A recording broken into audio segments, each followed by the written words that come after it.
Yo! We're here on a new-ish channel. A spin-off channel? I'm not sure how you would describe this. This is the new home of all live streams for my content. As far as the Warhammer stuff goes, anyway. How are we, folks? We're kicking off things slowly but surely. Slightly staggered. We have got the first episode of this series up on this channel now. We're doing a playthrough of Rogue Trader for the first time. The first proper playthrough of a CRPG as well. So we're figuring that out as we go. Okay, just where are we? So for the rest of the week, we're doing things this way. We've got Outer Worlds 2 starting on the Pathfinders channel tomorrow. We've got Battlefield stream on Wednesday covering the 1.1.3 update, which brings a whole bunch of changes to gunplay and a few unexpected nerfs. But that's just the way it goes, apparently. But literally the weapon that I've just spent ages working on is about to get nerfed, and a few more that I wanted to get onto as well, so that's a bit unfortunate. And then we'll be back on this channel on Thursday for Space Marine 2, going through dailies and weekly stratagems and the like and stuff like that. Working towards... I'm hoping to have the heavy bolt pistol soon, and I'm hoping that on Thursday we can just walk towards the heroic heavy bolter, which looks really good as well. But anyway, focus back here. Rogue Trader. We are still right at the very start of things. Our character, our new hero, Malachi von Valancius, is literally just arrived aboard the ship, and then everything's gone a little bit haywire. He's met Abelard. He's met the Psycho, whose name I've forgotten already. And he's just met the Adeptus Sororitas, Argenta. And we're just fighting our way through the upper decks. There is some sort of warp infestation going on at the moment. The ship's under attack, so all hell is breaking loose. And we're dealing with that. So, right, let's dive in.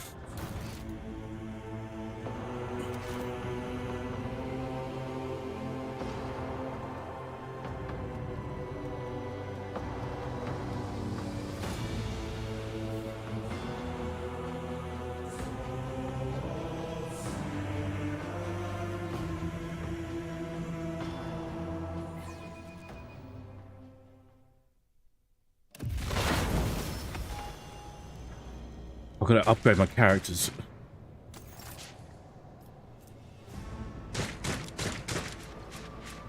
I will lead us to fortune.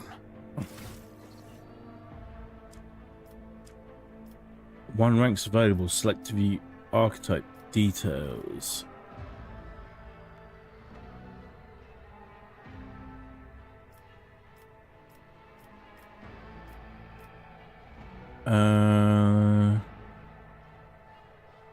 There's more stuff up there. Can I even look at that stuff yet?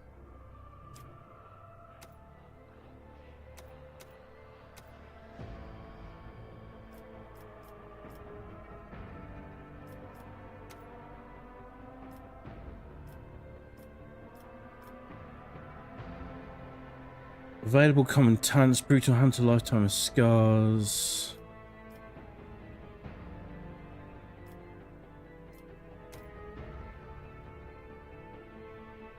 At this archetype rank, characters can select general talents able to be mastered by any archetype.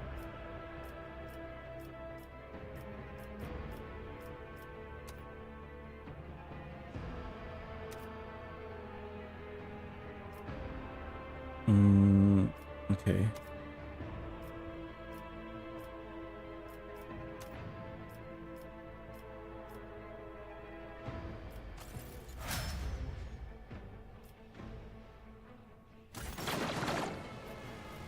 Literally a fight going on right now. Hang on a second.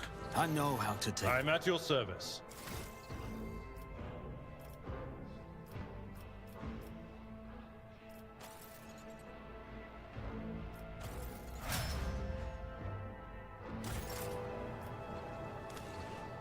Your seneschal. Did I mention that my whispers Idira. tell me jokes? Idira. Remember Jokes that Idira. once said aloud make your eyes bleed and blood curdle.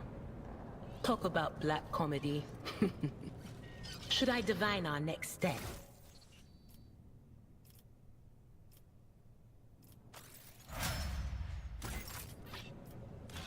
Did you want When the faithful are idle, heresy grows.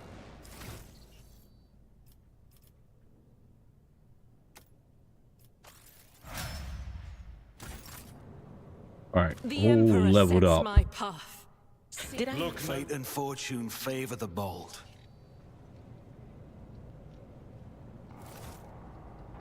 Let us not dawdle.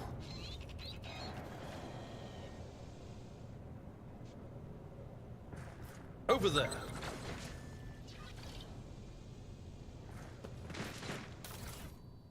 Some goodies.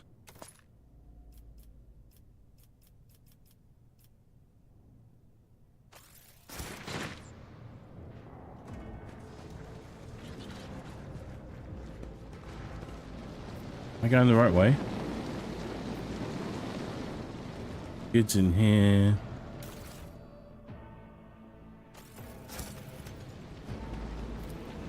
That's how it's done.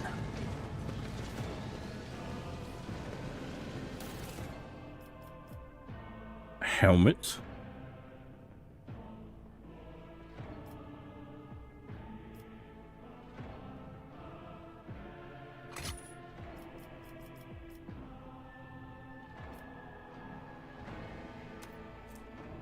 Can be equipped. Deck officer's helmet.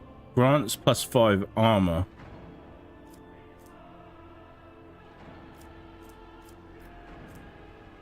Melter charges. Okay. Add to cargo. Add to cargo.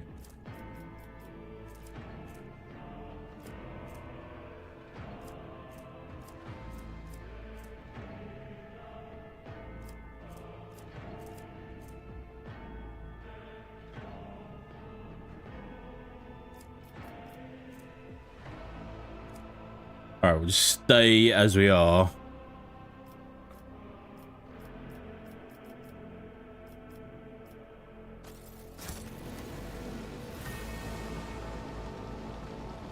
Rise to the top or get left in the dust.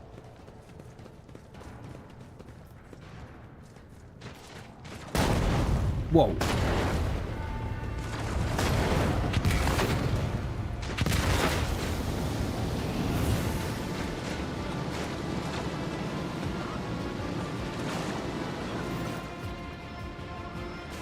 The roar of the flames rings in your ears, and the choking smoke makes you cough and gasp for air.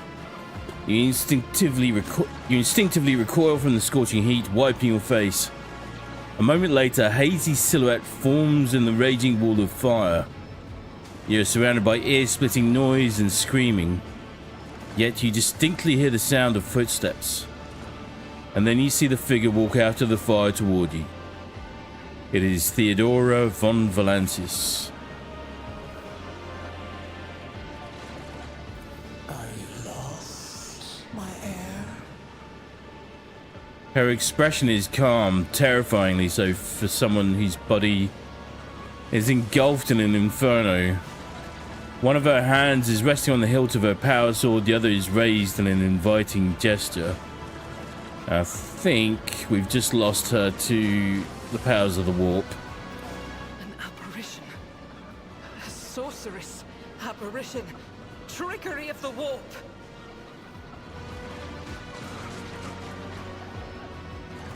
Sister, you will lower your weapon.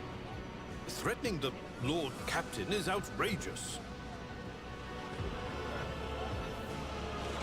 Despite his commanding tone, Abelard does not sound too confident. He is staring at the rogue trader, and you notice a muscle in his cheek twitching.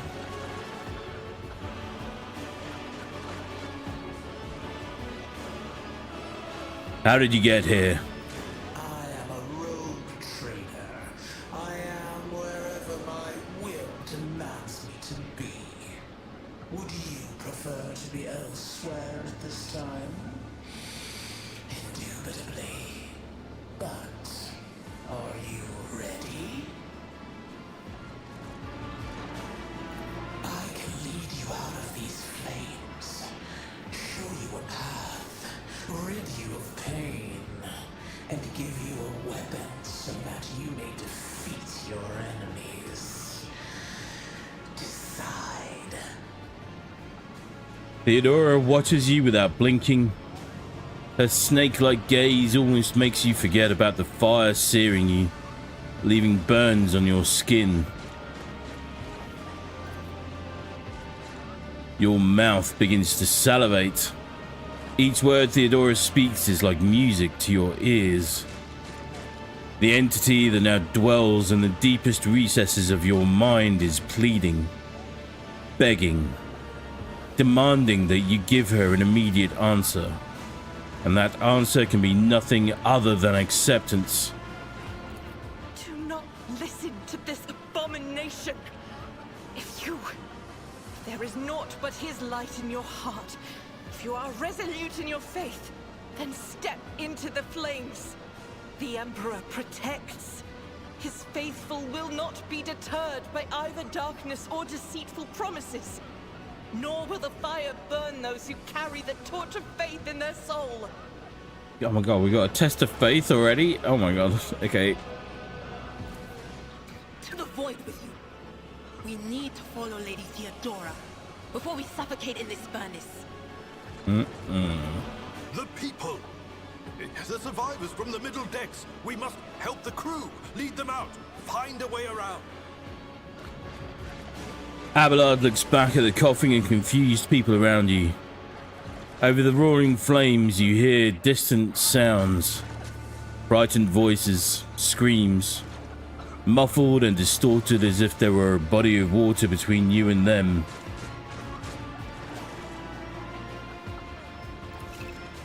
Then we'll miss our chance to meet up with Edel.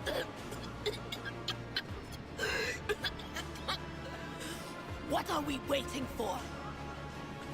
Sometimes your character will have to make tough decisions based on their values, interests, and goals. Such decisions affect their convictions. This can develop in 3 directions: dogmatic, iconoclast, heretical. Each includes 5 ranks. The higher the rank, the more zealously the character follows their convictions, and the more noticeably the world around them reacts to their actions and decisions.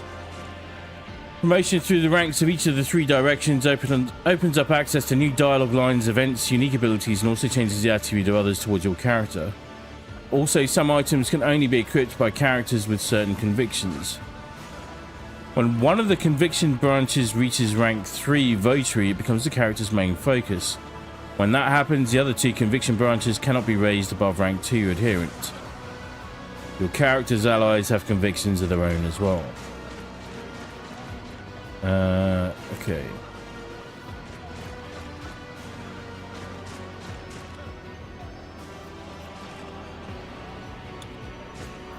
All right.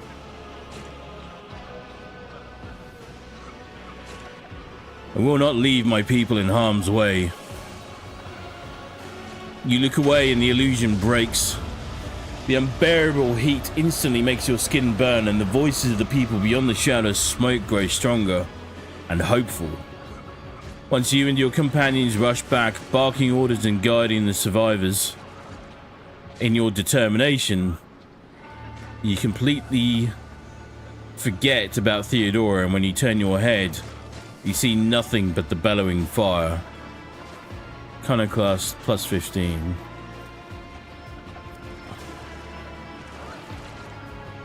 Iconoclast, belief in the value of human life and freedom, faith in the power of goodwill, capable of overcoming the horrors and dangers of the universe without the need for artificial prohibitions, the desire to seek out common ground and compromise rather than uncompromising destruction.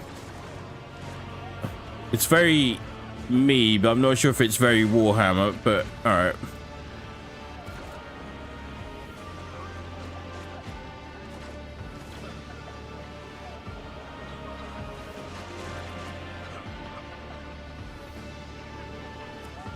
Okay.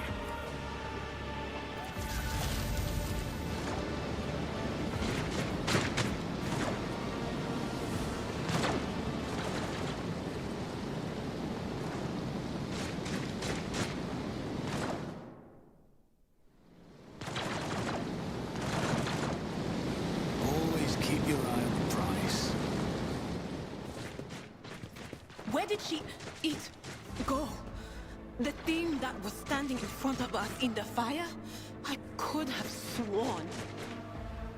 To the same place all unholy visions go.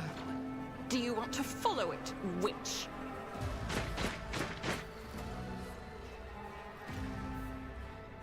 I'm not surprised they don't seem to entirely get along.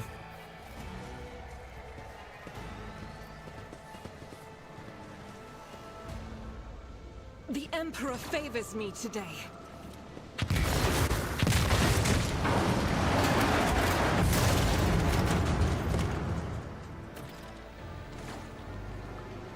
The bridge over the lower deck is impassable. An alternative way to the rendezvous point must be found. I think we just did that. Yeah. Too late. We are too late. Or perhaps Edelthrad and his escort never made it here. Which would be even worse. Or they could be fighting on the bridge as we speak. Without us.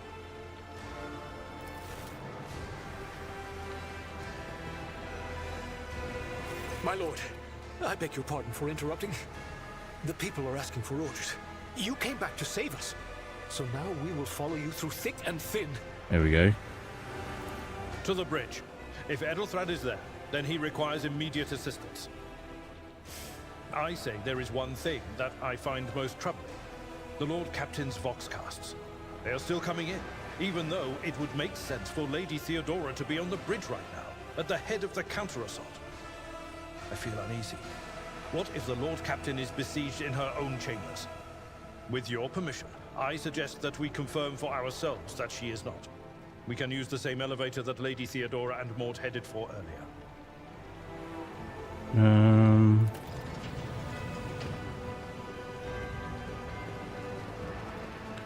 By the right of the blood, make it... Okay. I always keep my options open.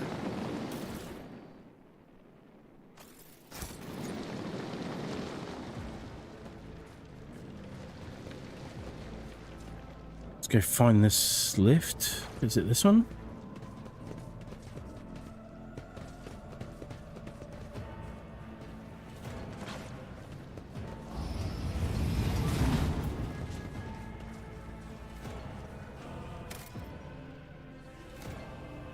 Where's the map?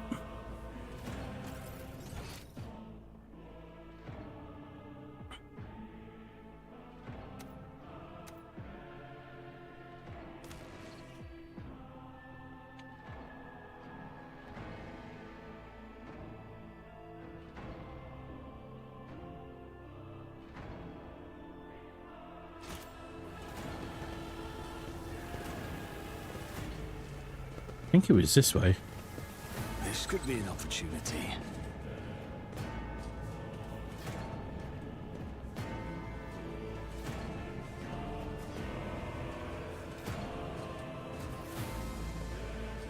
Why have I lost a deer in Abelard?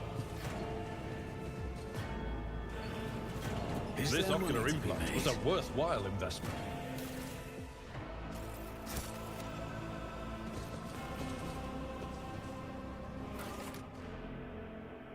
Lord Captain's quarters. Off we go.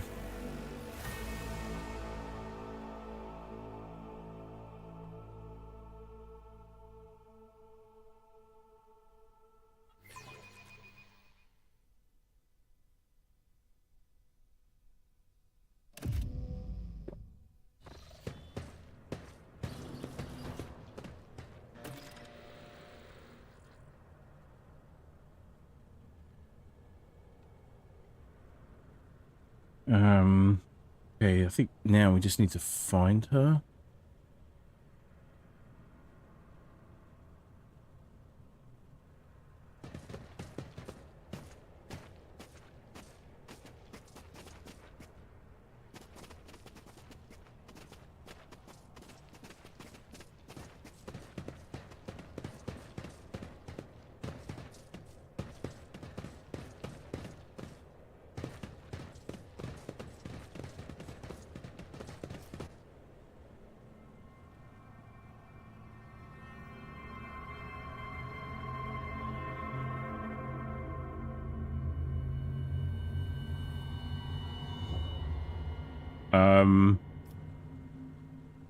I always have a backup plan.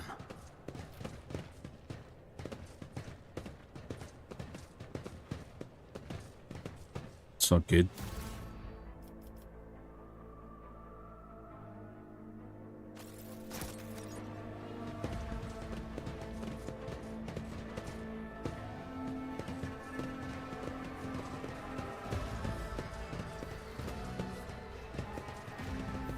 Oh, what's that? Oh, here.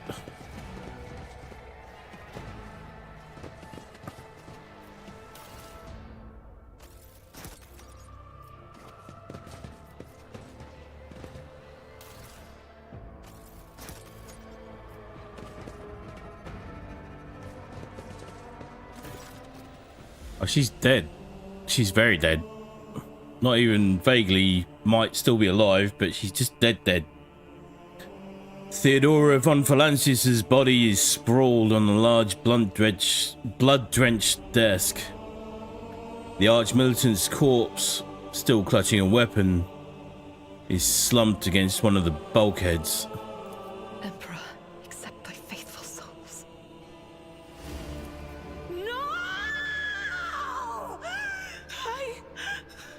Lord Captain, I didn't hear a thing. Not a whisper, not a breath. It was so loud. Why didn't I foresee this? Idira's heart-rending scream shakes the walls. She collapses to her knees, her body shuddering as she weeps.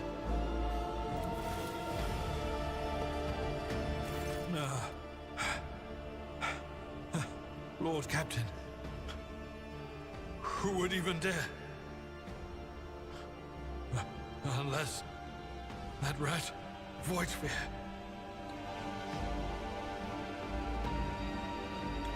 Abelard, stunned, takes a few steps forwards and leans heavily on the edge of the desk. His eyes are locked on Theodora's body. Almost certainly Voidsphere. He loathed Theodora. First, betrayal. Now, the murder of the rogue trader. And Mort. How could Mort have failed her so terribly? The Arch-Militant was born on a death world. He had lightning-fast reflexes.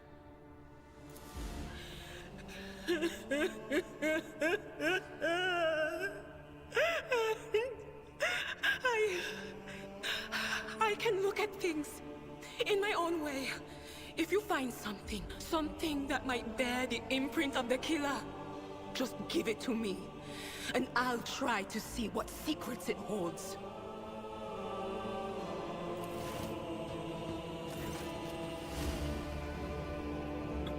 You lean closer to the body. The cause of death is apparent. The rogue trader's life was ended by an auto pistol shot. An extraordinarily accurate one at that.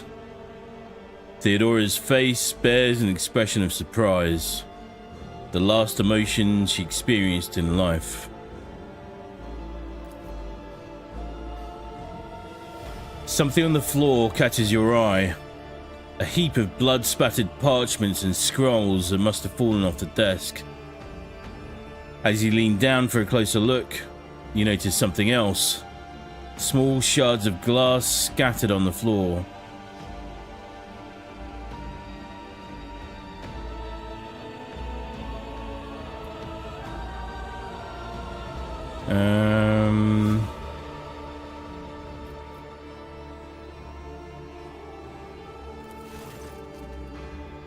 It is difficult to say what exactly was broken. The object fell on the floor, and that is as much as you can ascertain. Upon closer examination, the shards appear iridescent rather than completely transparent, as if they had been submerged in promethium. Let's have a look at the papers as well. Reports, accounts, dispatches. You go over the scrolls until you stumble upon a document that is starkly different from the rest. It is a handwritten letter signed with the initials XC and a seal with a symbol that is vaguely familiar to you. Items received, handwritten letter with a seal.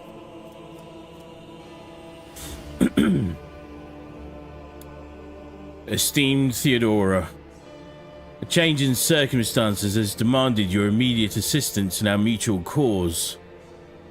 Forthwith, upon receiving this letter and performing the necessary preparations of the crew, you are to depart for the Rykad system. One of my acolytes, interrogator Heinrichs van Kalox, operates there at the present time. Upon your arrival in the system, you will, without delay, make contact with him and offer any assistance required of you. After which you will provide him passage to the Furibunda system aboard your ship. On footfall, the interrogator will remove himself from your presence to await further instructions. Anticipating any questions you may have, I will stress that the nature of Interrogator von Kalox's activities on Rykad Minoris is of no concern to you. If required, Van Kalox himself will disclose the details of his mission. May the Emperor's light be with you, XC.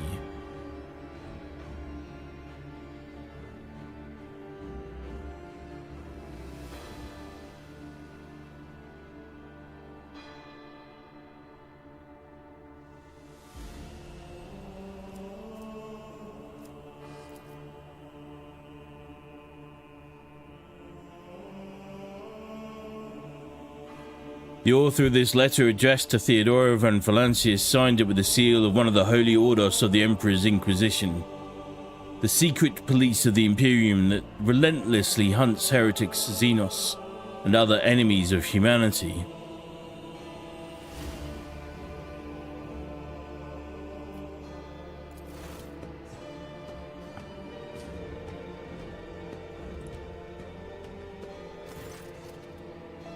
An auto pistol shot went straight through Maud's forehead, spraying the floor and the furniture around with blood, brain matter and shards of his skull.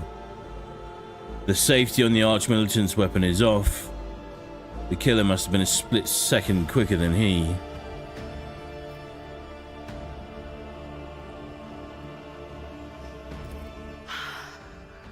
I see streaks of color, luminescence, blue lights, faces drawing closer.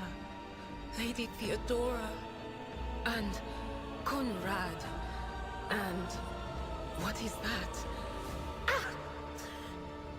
Something dark, enormous. Oh, this glass thing was something foul, that's for sure.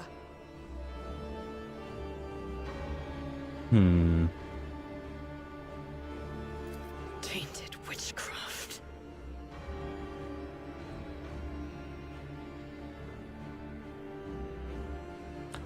Adira, would you try touching Theodora? Might be able to see the killer through her eyes. It doesn't work like that. I can try to read the memories of objects, but dead bodies are a different story. Something like that would require her soul. And after what we saw on the officer's deck, I won't risk searching for it in the warp.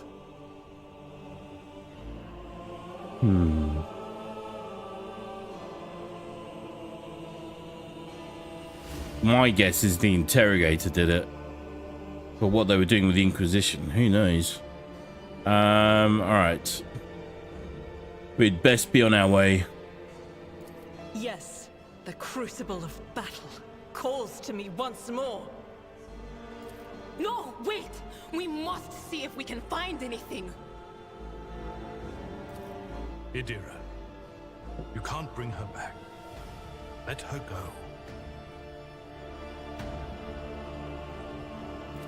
You'd give up so easily, old man? I expected as much from the sister. It's not like she has a heart. But you? Oh no. I'll get to the bottom of this. I'll find the one responsible for murdering the Lord Captain. And when I do, that scum will regret the day they were born. Keep your wits about you.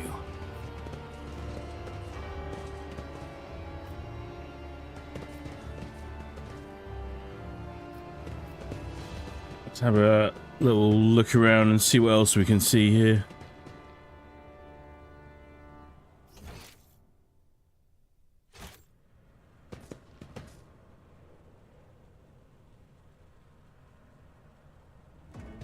Some sort of rock.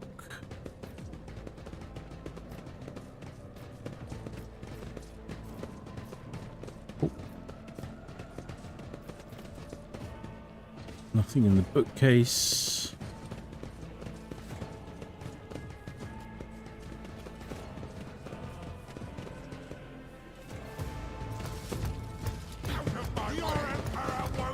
Here we go again. The masters demand your death!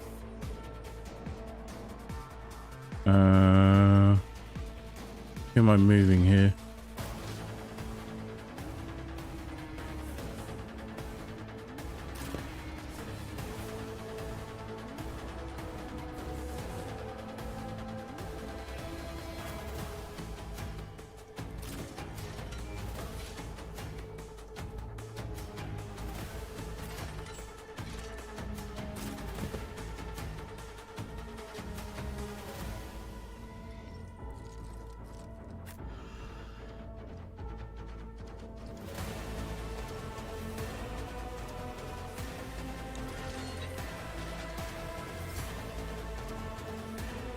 Get her up that far.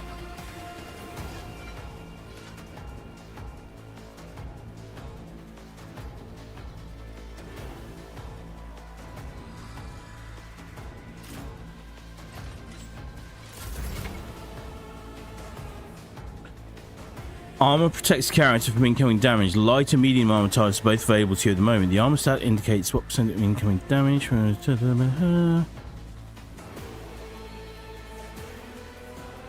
Next. Complete.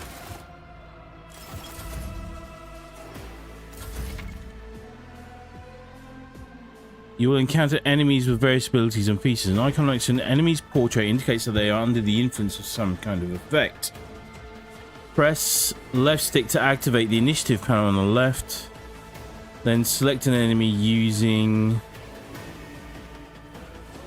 Up, down, and press X. And the character information window opens. Select the effect and press R to learn more about it.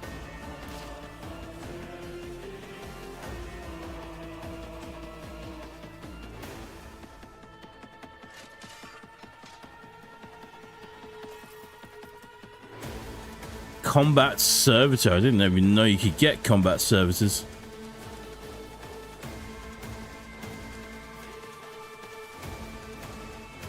It's got a thermal multi-melter.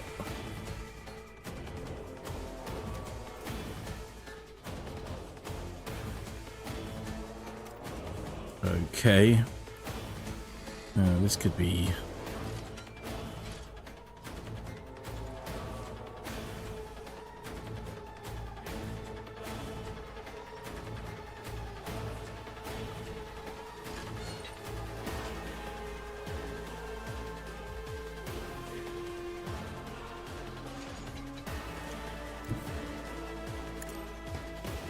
Move you there.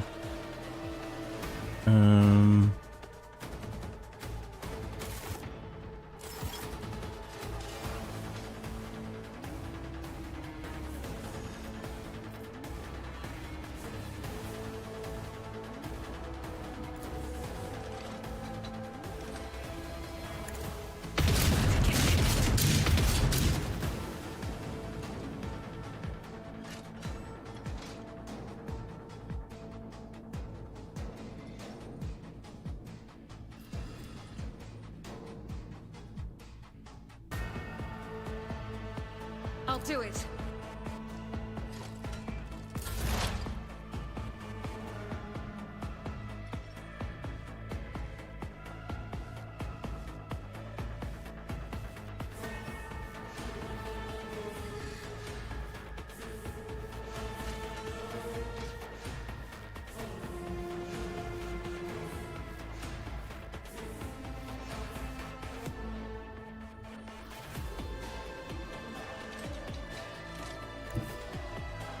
What is this foreboding?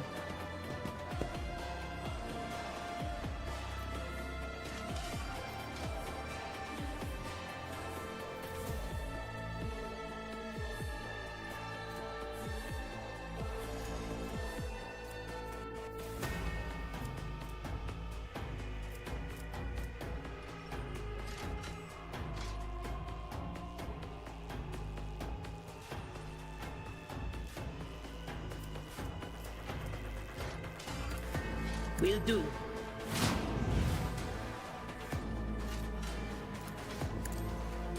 He's gone. Wow. Okay, she's freaking cool. But I thought that might kill the combat servitor. It didn't. Okay. Endure.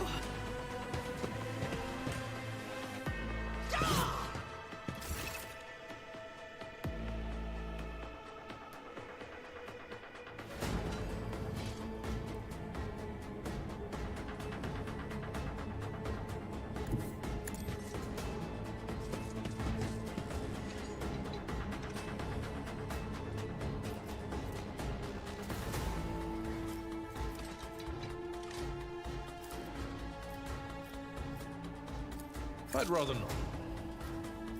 Wait, target's too far.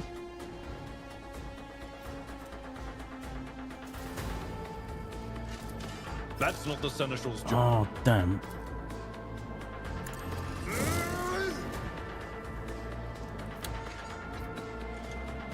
Fluffed it. Okay.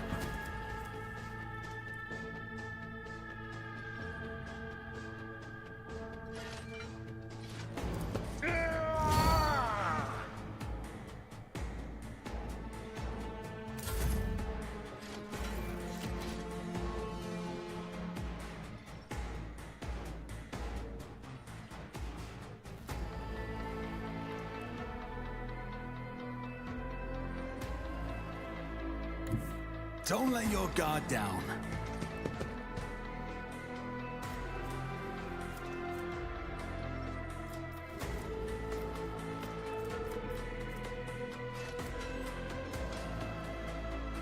Let me see if I...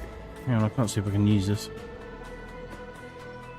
Extra turn with 2 AP and no MP. If this ally is under the effect of voice command, kills an enemy for the end of its turn. Okay.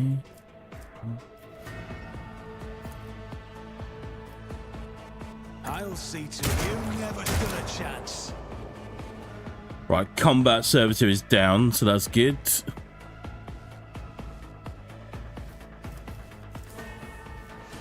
I won't compromise my principles.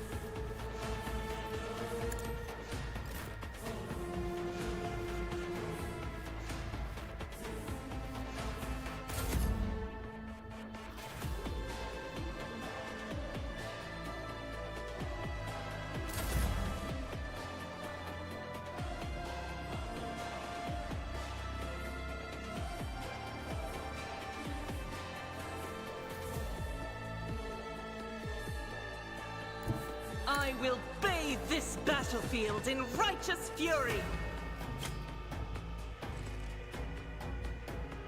As the Emperor commands, I act.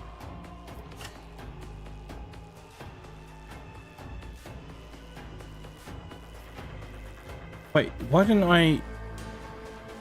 Oh, I messed something up there.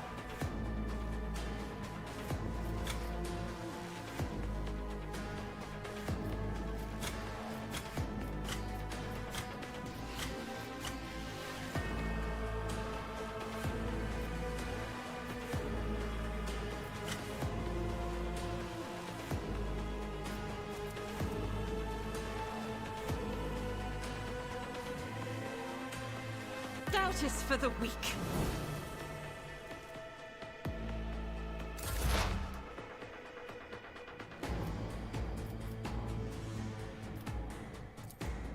But of course.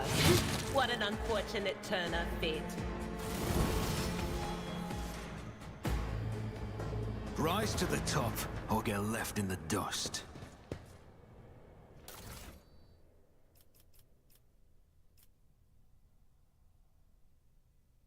Let's have a look at this thing. Dira has a las pistol. It's really all the same. Should I divine our next step? How may I serve the dynasty? Did you want something? Or my whispers crave? I will How leave. may I serve the dynasty? Let's not waste time. Yes? What advice? I have a nose for profit. Did I mention that my whispers tell me jokes? Jokes that, once said aloud, make your eyes bleed and blood curdle. Talk about black comedy.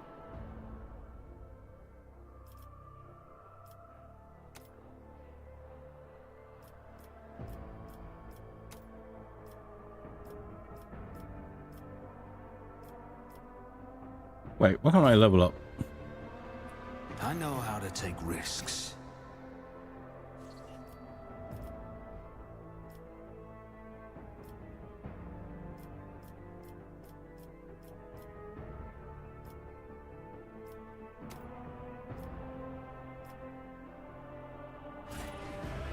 Let us not dawdle.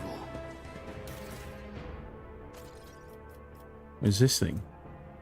They wear against +5 toughness if their intelligence is less than 35.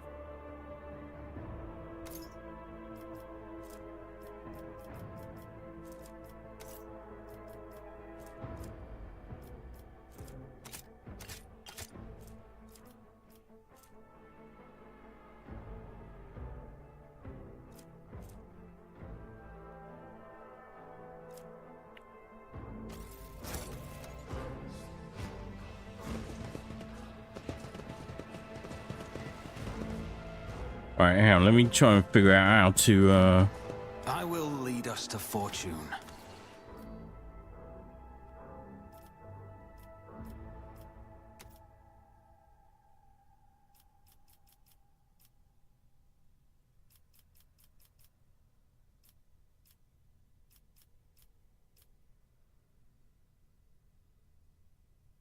whenever an ally uses a heroic act, that ally gains temporary wounds equal to 10% of the maximum wounds.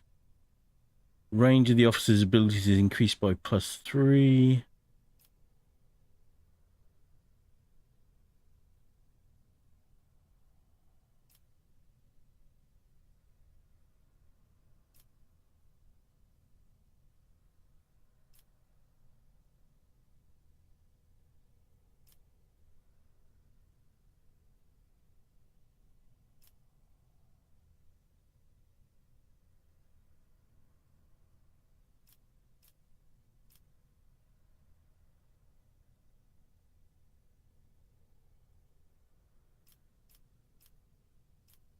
Inspiring speech. Error of authority immediately grants momentum to the target's evolve. Whenever a heroic attack is used by combat, using combining character, the officer's next attack +0 AP.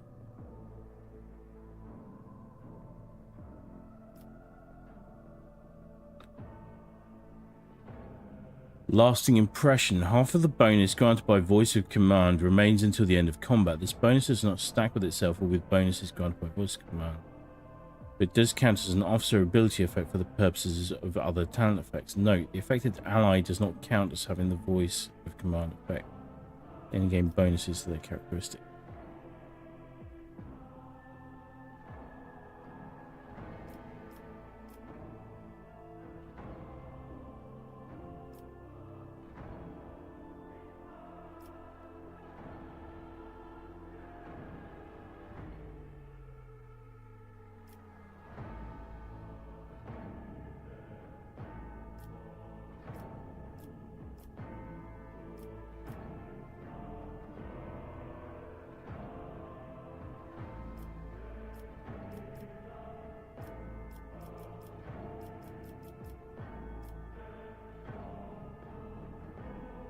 Brutal Hunter Deathbolt characters gain +15% critical hit chance against targets with a bleeding effect.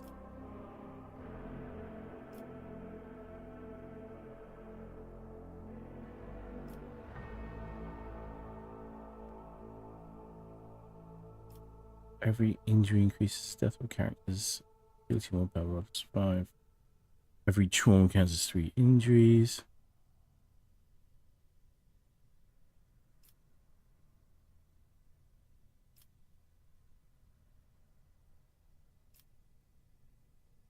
God, there's so much.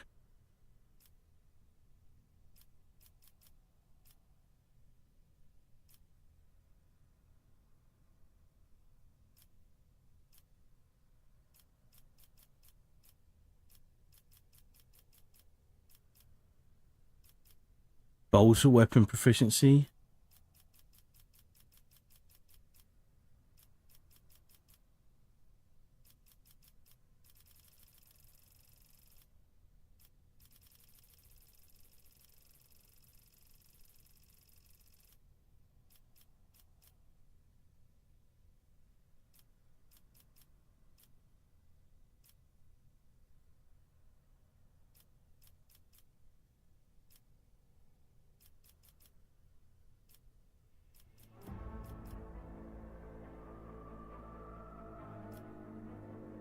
What does this mean? Brutal hunter. Okay. Attack, defense, fellowship.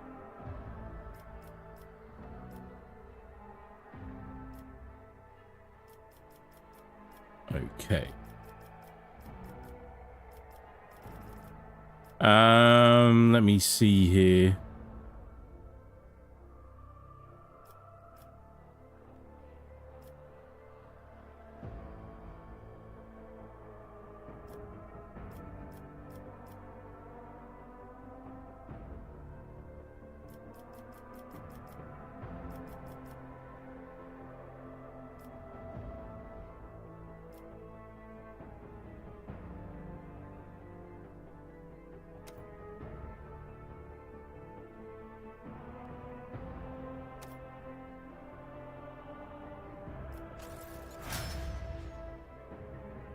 So in depth, like so good, but so in depth.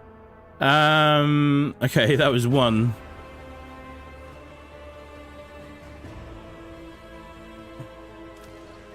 Fate and fortune favor the bold. I know how to take risks. When the faithful are idle, heresy grows.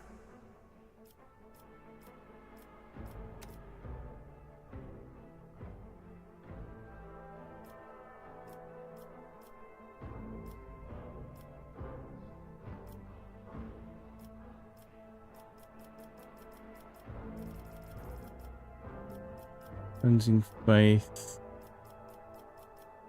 Litany of hatreds.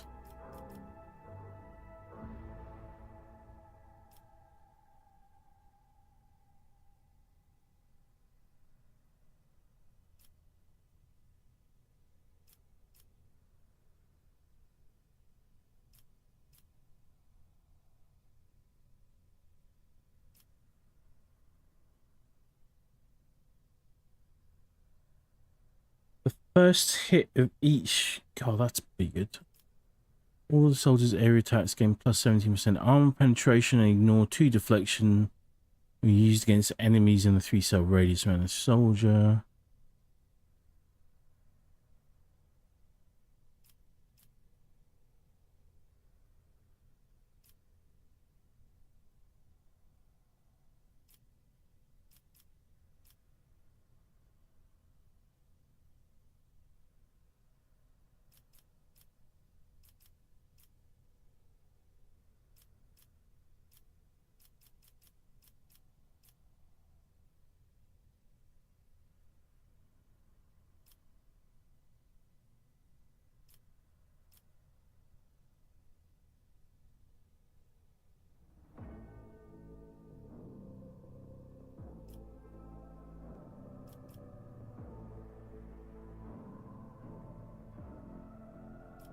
Like, Fortress looks pretty good. Characteristic training, agility, toughness, weapon skill, combat master. Let's do Fortress.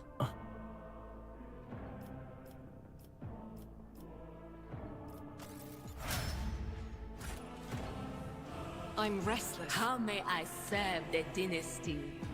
Oh, no. Unpause it. Should I divine our next Level step? it up.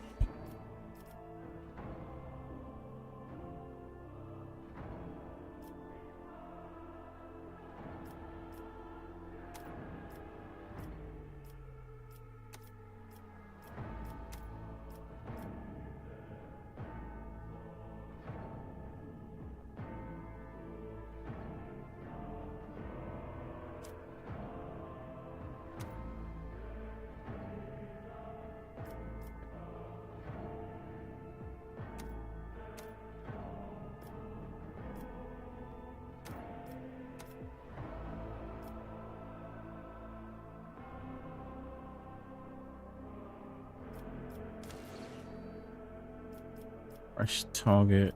Oh.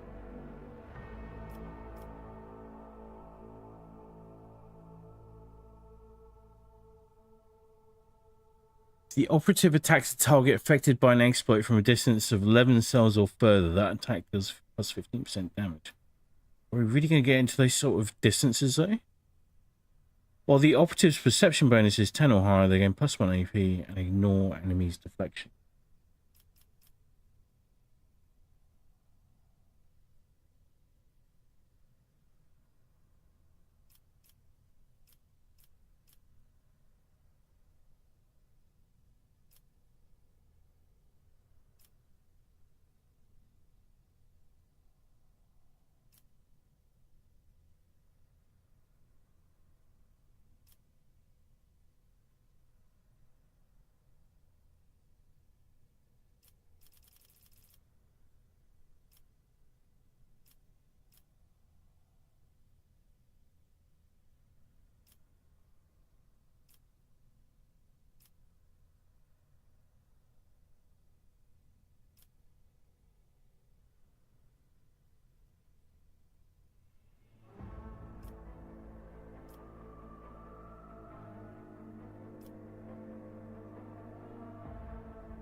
Whenever the operative attacks an enemy that is at full wounds, that attack does plus 14. Space weakness costs 0 AP.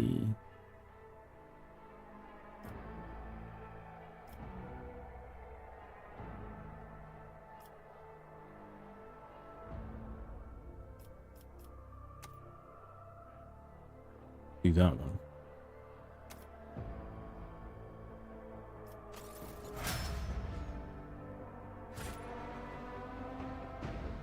And finally, Yes, I'm at your Abelard.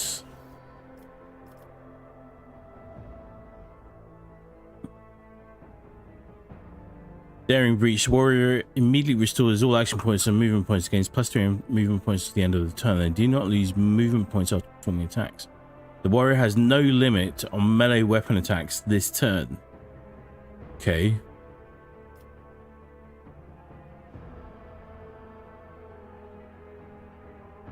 Whenever an enemy attacks the warrior's next melee attack against that enemy deals an additional plus 5 damage.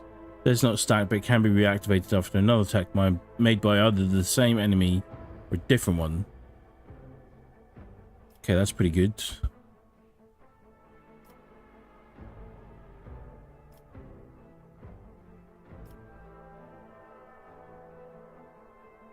Whenever the warriors attack, they gain plus 1 stack of epicenter of slaughter until the end of combat.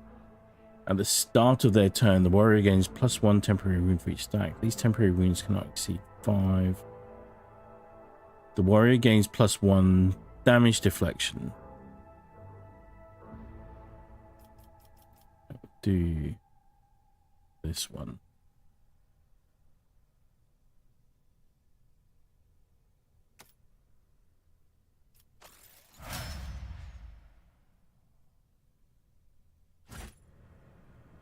All right. We are the spearhead of the Imperium. And will lead us to fortune. Always keep your eye on the prize. To the bridge. Took a little while. I can see how this could go forever this game on replays as well, just trying different builds. It's really good. I'm gonna have to do some studying.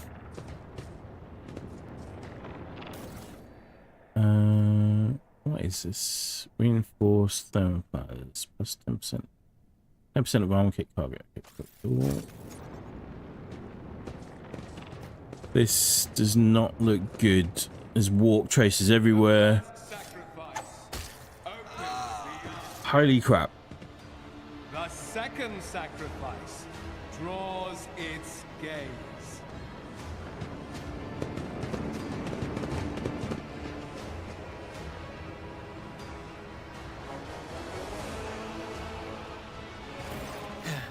Help has arrived. Too late to change the tide, I'm afraid. But if there is any honor in you, we can at least die with dignity and give our lives for the rogue trader.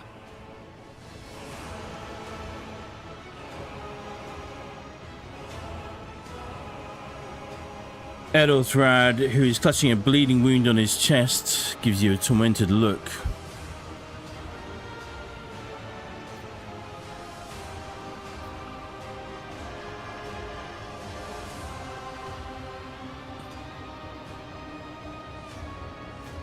You look dreadful. I am still standing, and I have enough strength in me for one more fight. All that truly concerns me is this. Where is the Lord Captain? The Lord Captain will not be joining us. Oh, the rogue trader is dead? No matter what ritual Kunrad is performing there, the warp is too strong. I cannot withstand it. I feel my body changing with every second. The warp is ringing in the air. This is the end. We will perish in the warp, along with the Warrant and all the dynasty's heirs. The enemy of humanity has triumphed. Edelthrad shudders and grabs his shoulder as you watch the sleeve of his jacket burst open and two bone growths pierce through the fabric. I've seen it before. We'd better get away from him. The changes are already accelerating. Adira looks anxiously at Edelthrad. Then she glances back at you.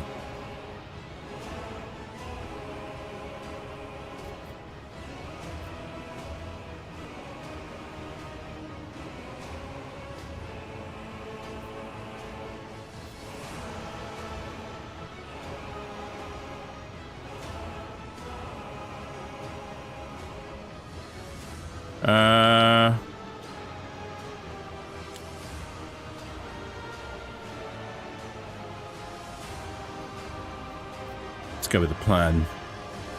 The ship can still be steered out of the warp, but first we must restore communication between the bridge and the navigator's sanctum. Then we have no right to bow our heads.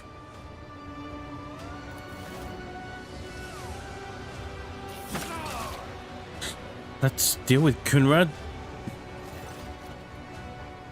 You can see Kunrad Voidveer clearly in the gloom of the bridge. The broken blade he is holding is stained with dark drops that seem to have a pearlescent glimmer to them. We are out of time. Edelthrad bites his knuckle, desperately thinking. You see a wave ripple across the whites of Edelthrad's eyes, and they begin to turn a sickly yellow.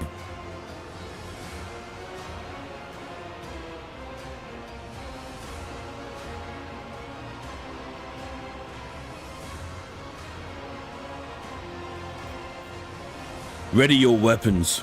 If we are to die this day, let us die with honor. No. To die altogether is to allow the flame of the dynasty to perish in the dark. No. It will not be like this. Not today. The ritual will not be completed. I'll take care of it.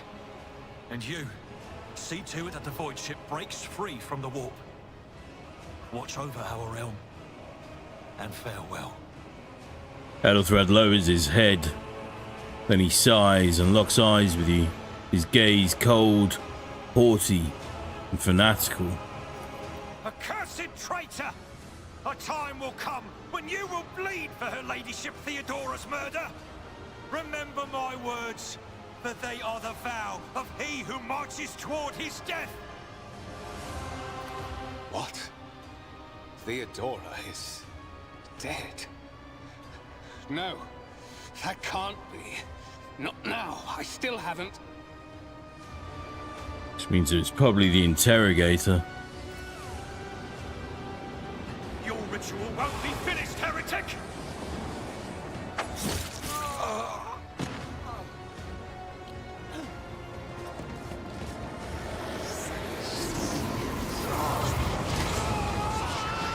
Uh-oh.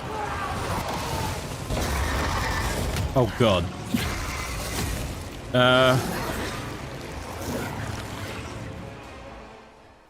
Closed ranks. Let the blood flow!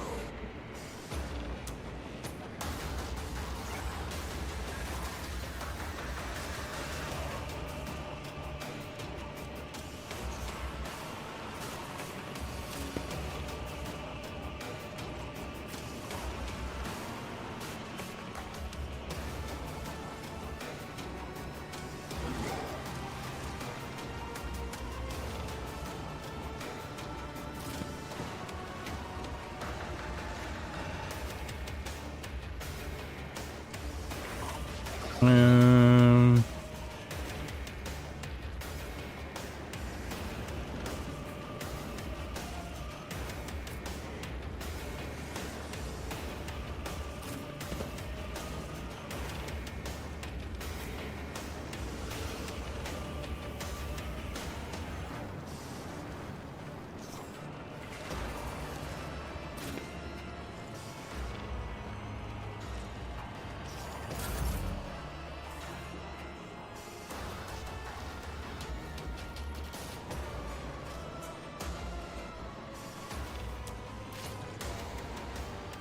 see what this thing can do.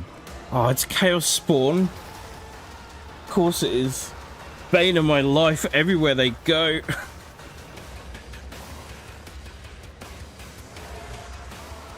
Just one at the moment, thankfully. Let's have a look here.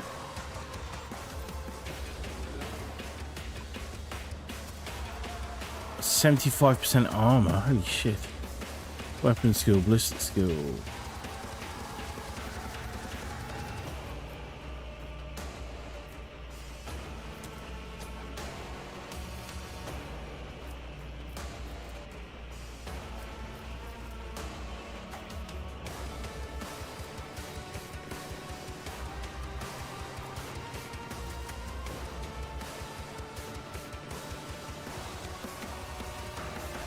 Creature devours an ally.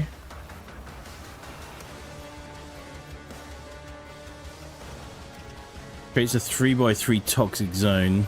Okay.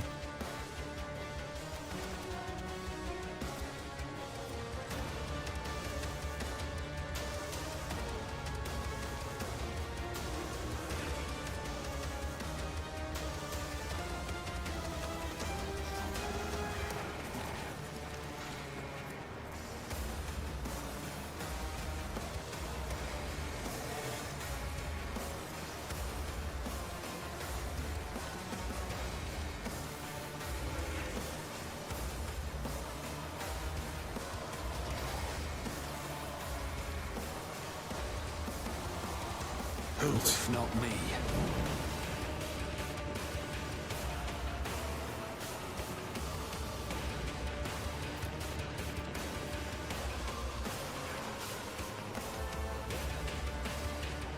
Takes up 4 squares.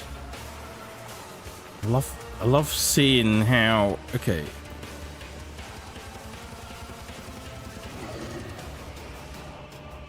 On it.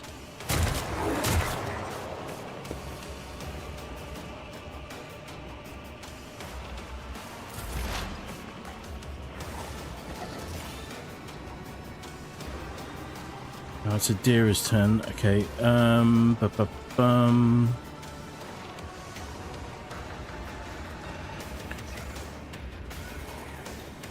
Psycho increases by 10% to the end of combat. One creature within a 12-cell radius.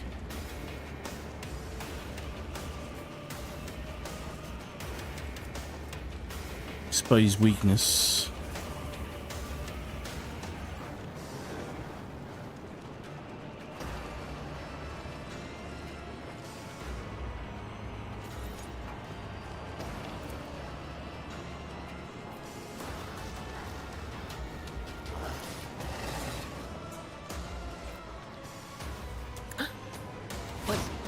Was that you? Or...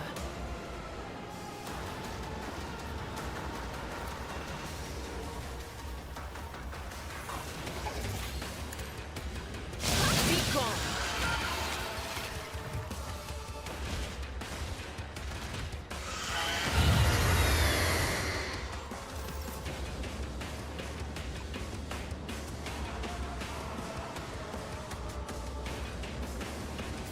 Stay vigilant.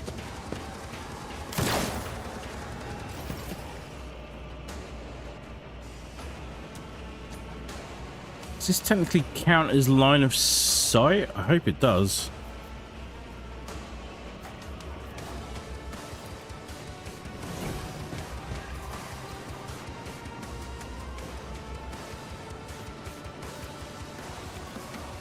As the Emperor... It's the Emperor's judgment. Okay, that was pretty good. To use unique abilities called heroic attacks or desperate measures, momentum is required. Depending on the actions of your party in combat, the momentum bar will increase or decrease. A high momentum value allows a character to use a heroic act. A low value grants access to desperate measures. Both abilities can completely change the course of the battle. But every party member can either use one or the other, and only once in a single combat. Okay. Shit. Oh my god. I'm gonna get eaten.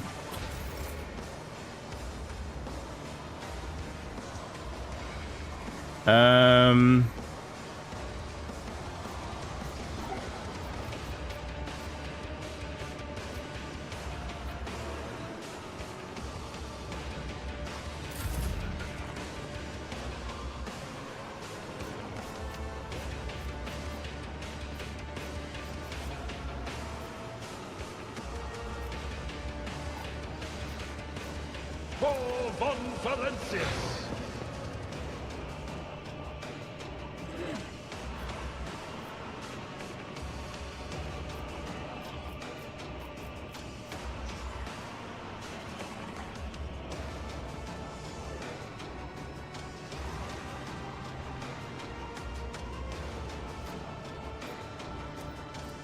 Brace for impact.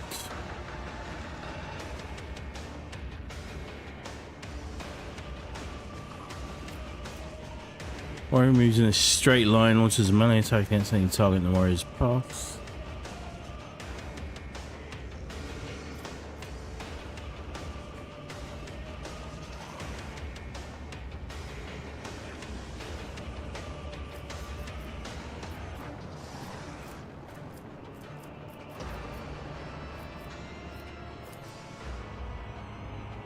Indeed. Dare you strike at the Emperor's shit. faithful? Forgot to move.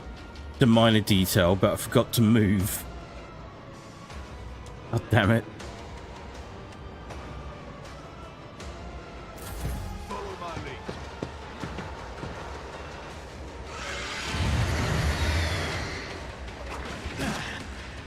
Temporary setback. My faith strengthens me.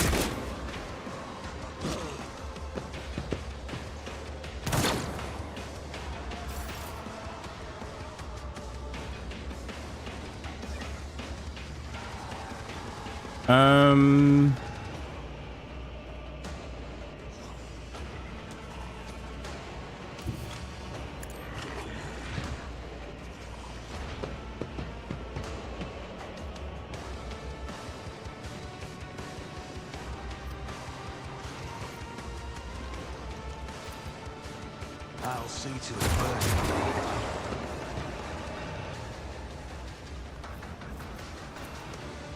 won't stand for it. I refuse. I'll make it happen.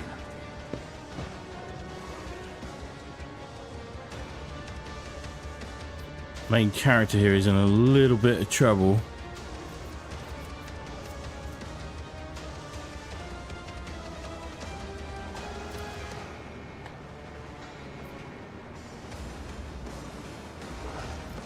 Where's Argenta? You should feel honored to witness this.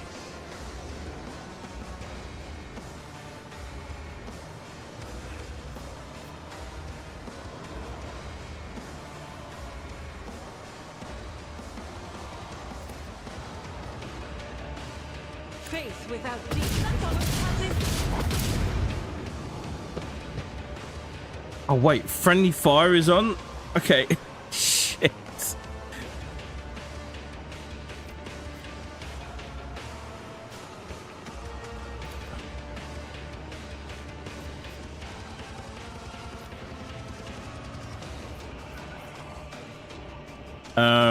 Okay, hang on. Not enough movement points. Do we risk it?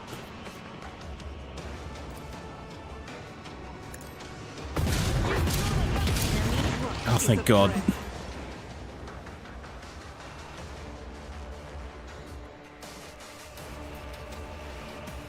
I think I killed one of our own there, or I accidentally hit a deer. I'm not sure which, but I definitely did something bad. The minor detail. I always keep my options open. Freaking chaos spawn.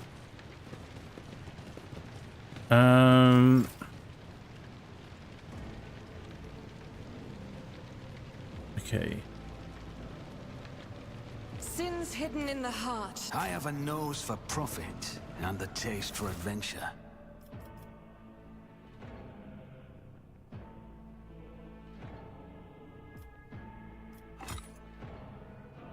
What's this?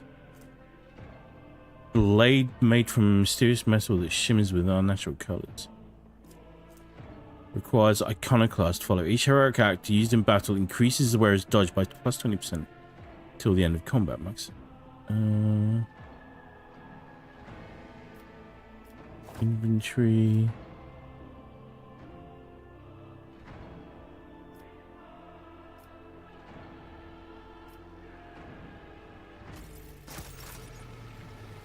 Let's not waste time with pleasantries.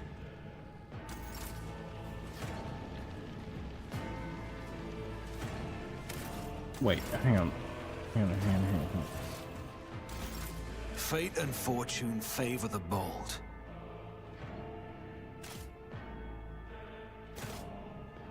I will lead us to fortune. Oh, there we go. I was trying to remember how to get to the inventory. Just bear with me. Bear with me.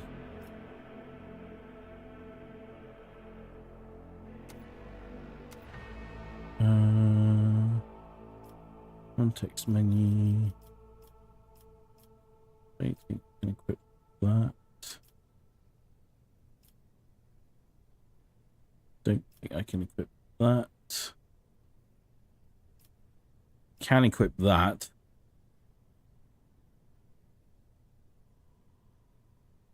Right, hang on. Bear with me 1 second. Just 1 second. I'll be right back. P6.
Right.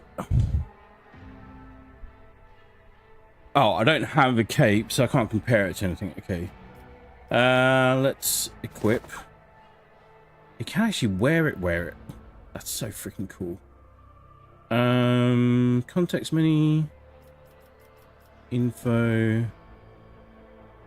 Gloves of endurance. Whenever the wearer of these gloves suffers an injury or falls unconscious in combat, their allies gain a +1 bonus to damage until the end of combat.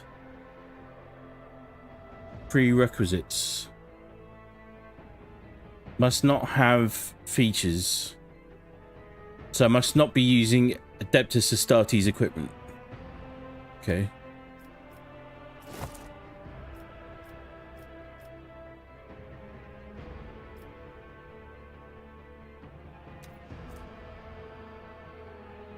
Operator's gloves. Wear gains +3 bonus to tech keys.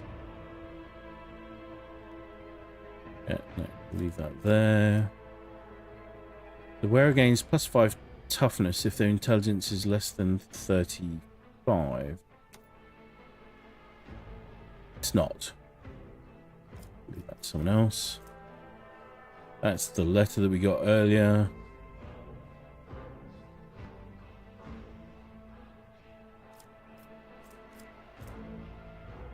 Dogmatic follow. Helmet of the Devoted Protector.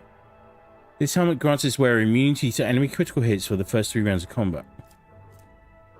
It's got to be wearable by Argenta, surely. Context menu, that cargo.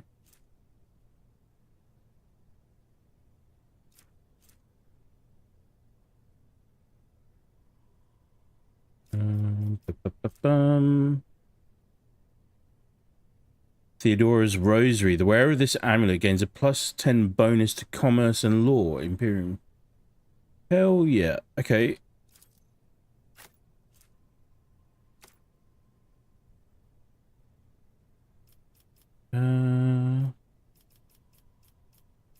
Goodies. Goodies at long last. We like goodies. How do I change character here? There.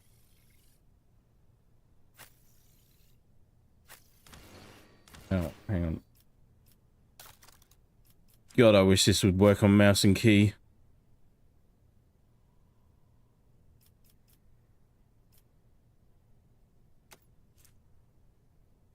I keep thinking this is a weapon, but it's very definitely not.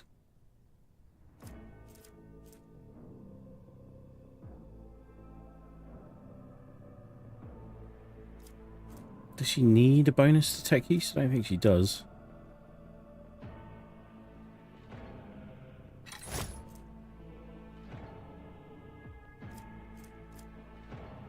Although she does look kind of goofy.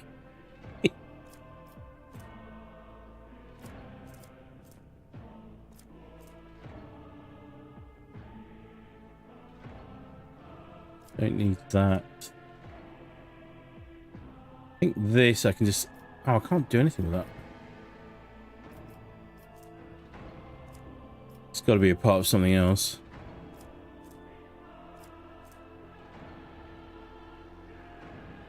Wear against +5 toughness. Okay.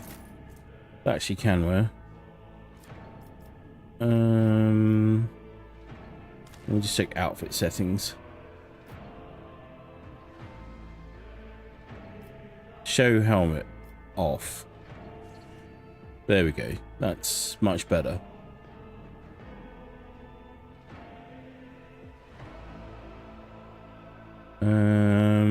Okay.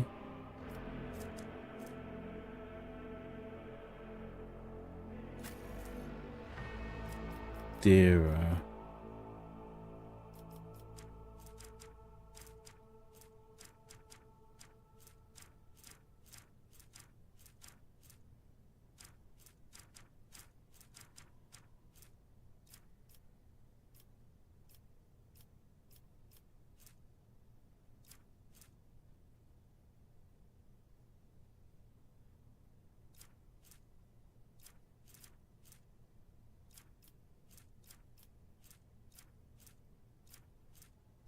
Don't know if there's anything here that I want to give to her at the moment, actually. Okay. This we can do. This we can do. That we can do. And then we'll do that.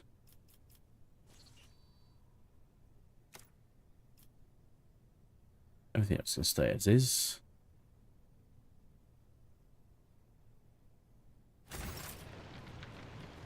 Alright, cool. Is there money to be made?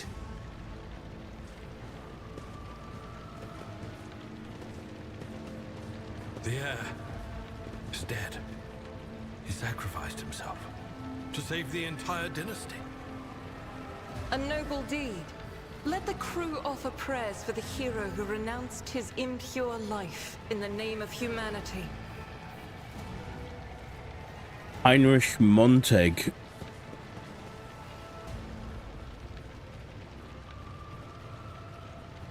Okay, he's bridge officer. Protect. Bridge technomat. How do I get to that?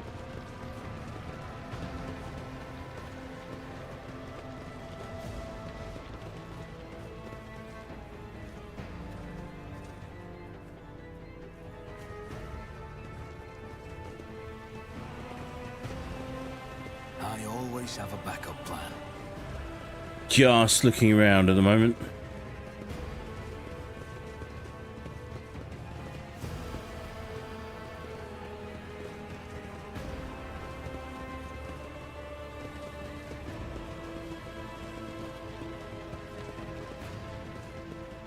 It's a lift where we came up.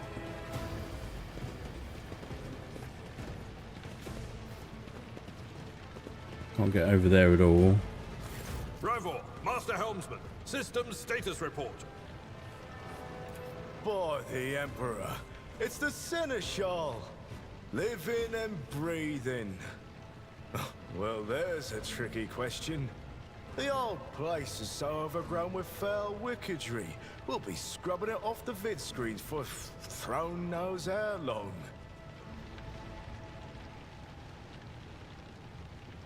How did you people survive in here? Must have been Providence.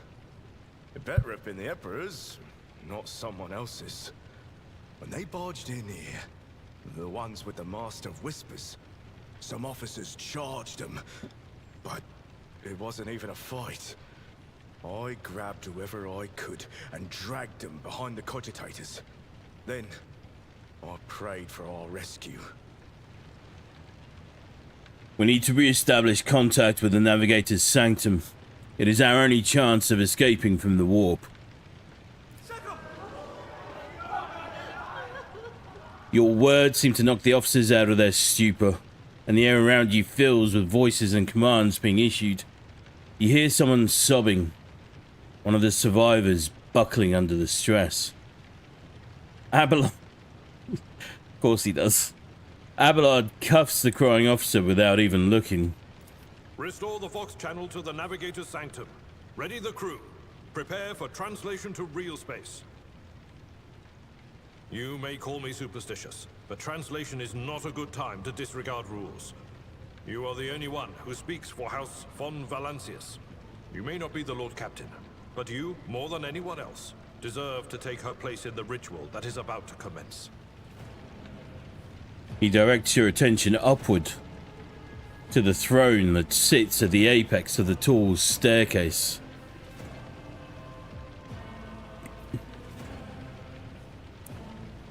I'm ready. Begin the ritual.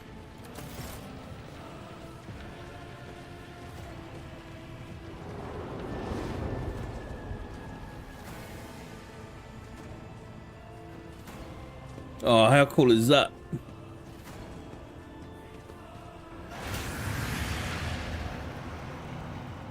Wait, what?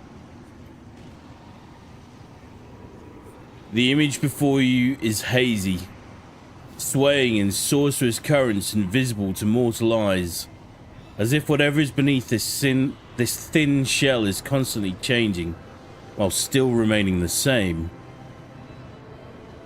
It has taken on the guise of Theodora, but the false rogue trader's eyes reveal the entity's true, surreal nature. One of Theodora's eyes is engulfed in otherworldly fire. The other, a vessel of ancient evil, bores into you. Her voice seeps directly into your brain without ever reaching your ears, and this voice booms with all the horrors of the warp. Who are you to oppose destiny itself for the sake of lives that are not your own? So many threads stretch between you and other creatures of your world. Pitiful, worthless links, ready to shatter at the slightest touch. A muddled, erratic, pointless tangle. It resonates and merges with the voices that have already dug their foul roots into your consciousness. A moment later, you realize that all these voices are the myriad manifestations of the same call that has finally invaded your mind.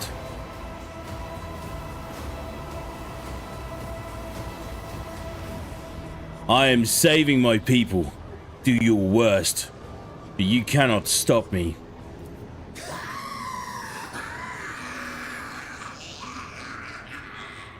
Lead them, mortal. Guide them. Persuade them. Force them to walk your path. You will need followers, for destiny is preordained. The aspirant vowed to return with a trophy, a relic that could serve the edge of daybreak. That fate was assured, and the steps chosen. And yet, you broke the unbreakable when you took the aspirant's place. I see you. On the day when the final dawn rises over the Iron World, I see you by my side on that day. The day of my resurrection. Really? Your image is woven into the tapestry of things to come. I am the will of the weaver of destinies, and today I will weave a new thread of elusive possibilities and fickle chances. The thread that will lead you out of the maw of irreversibility. The thread that will help you find the keys to salvation. The thread that will guide you and the weapon of our return to me. The path is set, child of the dawn.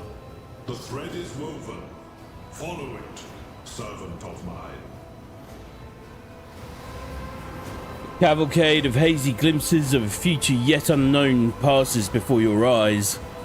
Flash of crimson, purple. The images replace one another in a violent kaleidoscope without ever letting you get a proper look at them.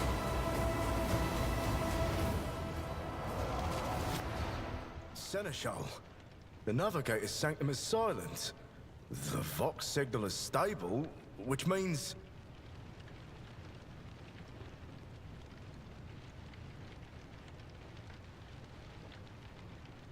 It's cool seeing the depictions of how they look. The Navigator gave his life battling the storm that nearly claimed the Von Valancius flagship. We will honor his memory, along with that of all who died this day. Seneschal, will you tell us now? Who is that? Where's the Lord Captain? As First Officer, it is my duty to inform you, with the greatest regret and indelible sorrow, that Lord Captain Theodora von Valancius is dead. May her memory never fade from the annals of the dynasty. By right of blood succession, and with the absence of other kin who could challenge this decision, it is hereby declared that the successor to Theodora von Valancius is her heir, the rightful inheritor of the Warrant of Trade, and the title of Rogue Trader. The official ascension ceremony will be held at a later time. In the interim, have you lost your tongues? Hail your lord. It is because of his toils that we all still live. The deed is done, Master. My apologies. I meant to say Lord Captain. Yeah.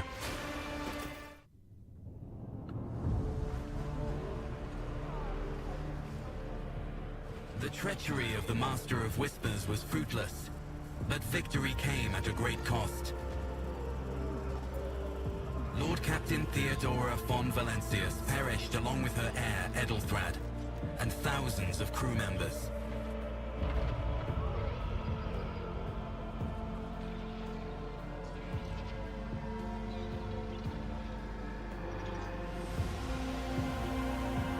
Yet hope remained. For the second in line to the Rogue Trader dynasty survived. And through the strength of his resolve, saved those who were counting on him for protection.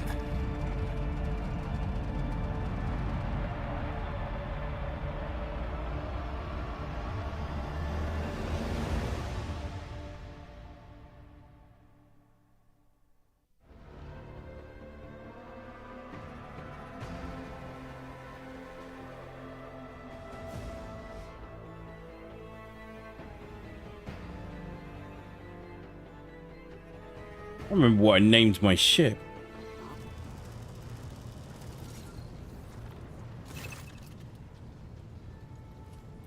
Cargo management. Open the cargo management screen to learn more about the cargo on your flagship. The amount, the types, and the percentage of cargo being filled up. On the cargo tab, you can see details about the items packed in each cargo slot. If you need to use an item that is already packed, move that item back to your inventory. Cargo is needed when trading with merchants. You'll meet them soon. Alright.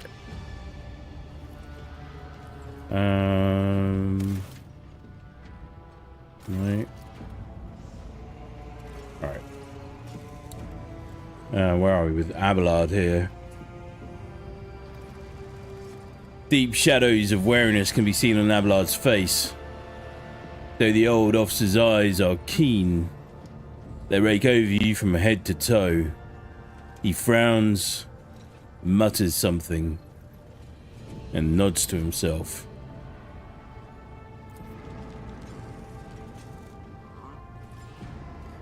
You cannot help but notice that the Seneschal does not know how to talk to you or where to begin.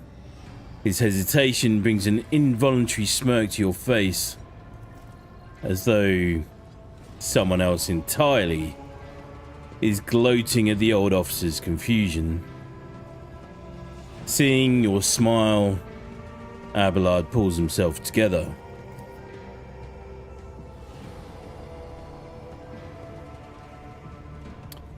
Abelard, you must now hold your first officer's briefing in your new role as Lord Captain. For many of those who are about to join us on the bridge, this will also be their first briefing. We sustained massive losses among the senior and middle ranking officers. Some posts have had to be filled by the deputy's deputy, while others go unfilled entirely. And now the dead clans are deciding who will take over the leaderless crews.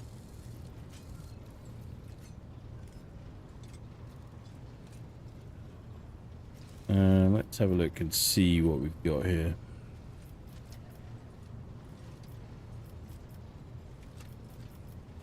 How do we come to lose so many officers?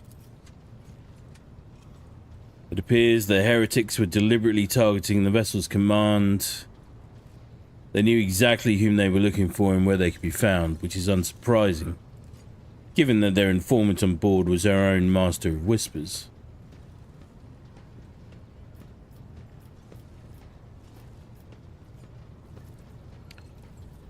What's on the agenda for this meeting? Abelard. Reports on the condition of the ship and crew. The Lord Captain is not usually drawn away from her important affairs to attend such routine briefings, but this is a unique situation. I am still receiving updates from across the ship, and they're not encouraging. Getting this bird to fly could take a gargantuan effort, and even so far as you personally negotiating with the authorities of the system we are currently in. So prepare to hear a bevy of complaints and excuses, your lordship. Take this opportunity to get a good look at the officers who work 6 decks away from the bridge, and they in turn will have the honor of beholding the visage of their Lord Captain.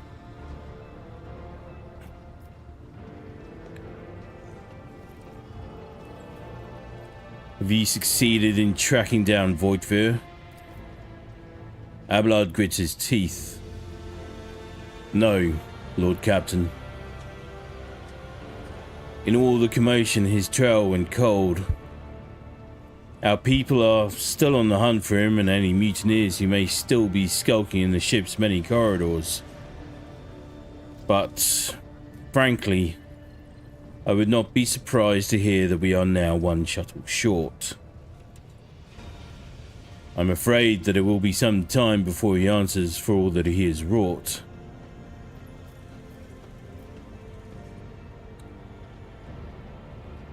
I'm ready to start the briefing. Summon the officers. With a gesture, Abelard relays the order to the adjutants at the far end of the magnificent chamber.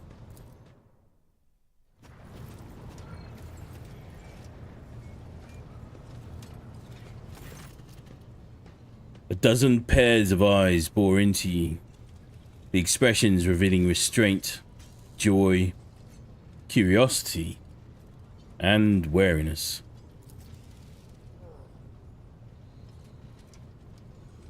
Abelard. Attention, officers. You have been granted an honor. Lord Captain Malachi von Valancius will personally conduct today's briefing. Our most gracious Lord Captain is ready to hear your reports. Perhaps you would introduce those present, Abelard. As you wish, your lordship. Abelard points to a tall, slender woman whose body seems to contain as many implants as it does flesh. Vigdis Suriotta of the Toloman line, our new Voxmaster. Double check. Piece of okay, so comms. Piece of technology used to communicate over short distances or to record sound. Okay. Voxmaster Vigdis.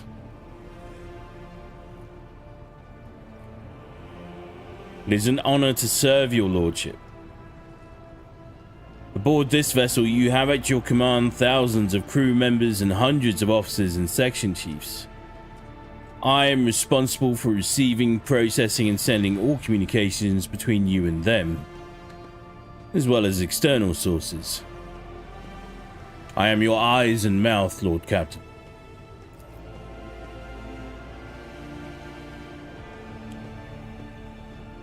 Beside her is Ravor, the master helmsman. He steers our ship along the course set by the Lord Captain and monitors the void around us to ensure that we do not stray into an asteroid field or a pirate trap.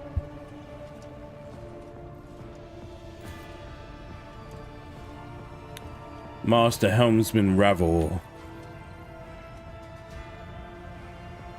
The bearded man with pale, almost transparent skin, large dark circles under his eyes, and a dour expression that seems hardwired into his face, gives a sullen nod.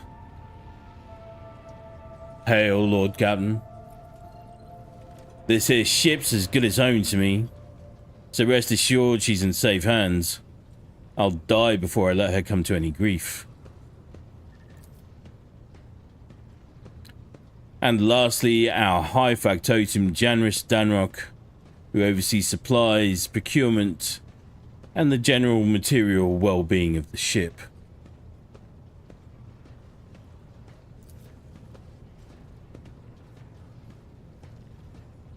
dressed in an embroidered jacket. The heavy-set man with oiled hair offers an obsequious smile and bows. There's a look. Now there's a look. Okay. It is an honor, your lordship. You may trust me with all matters concerning your comfort. Everything will be done to the highest standard.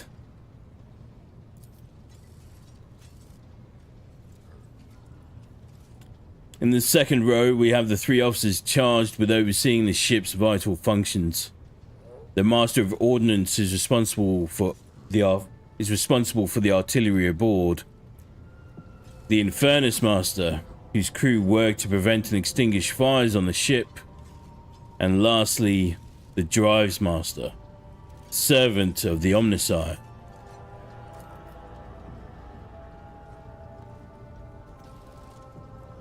The 3 officers salute you. The Infernus Master does so with confidence, while the Master of Ordnance betrays nervousness. The Drives Master offers a salute resembling a dance, involving the complicated manipulation of all the Tech Priest mechadendrites. Is that everyone?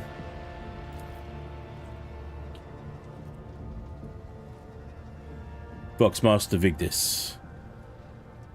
Unfortunately, our choir master, the esteemed Zachary Weiss, head of the Astropower section, is unable to join us. He's in charge of communications with distant star systems. Master Weiss has been in a trance for some time now, attempting to contact other planets in the Von Valancius Protectorate and inform them of Lady Theodora's passing and Kunrad Voigtvir's treachery. I will deliver a report to your lordship on the Ashpass progress as soon as it is possible to do so.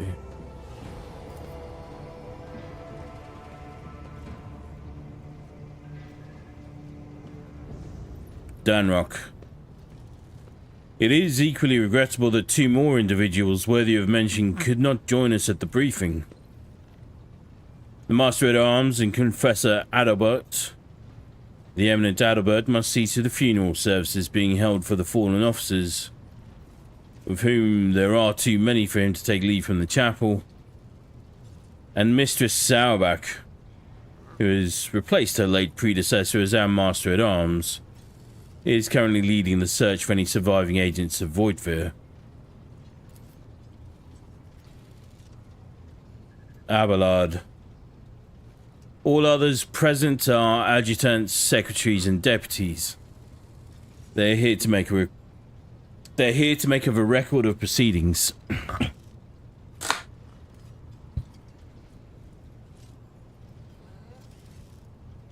Let's check on the fires. I wish to hear the Infernus Master's report. Heinrich Montag, yes, Lord Captain. I can report that all fires across all decks have now been extinguished. The preliminary damage assessment in terms of material losses and crew casualties has been completed. The results have been submitted to the Seneschal and the High Factotum.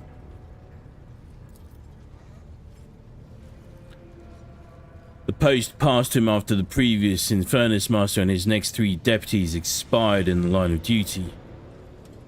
Abelard remarks in a low voice pitched for your ears only. The lad is managing well so far. He can take the heat, so to speak.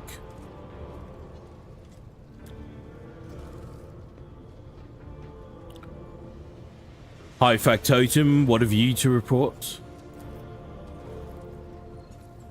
High Factotum Generous Danrock. We are toiling day and night to compile a full account of the losses. The task will require next to no involvement from your lordship. I will personally ensure that all damaged components are given into the tech priest's hands for attention, and that all lost supplies are replaced. There is only one resource that I cannot replenish single-handedly, and that is people. We have lost more than 2,000 crew members, and unfortunately, This number is not confined to the scum from the lower decks, which are easily replaced, but also includes trained professionals. We will be able to make up our losses on the nearest planet, Rykard Minoris. However, the planet, the whole system in fact, belongs to the Winterscale Rogue Trader dynasty. We cannot simply begin recruiting on the planet without first coming to an understanding with the governor. In that respect, I am powerless. Negotiations at this level are a matter for the Rogue Trader.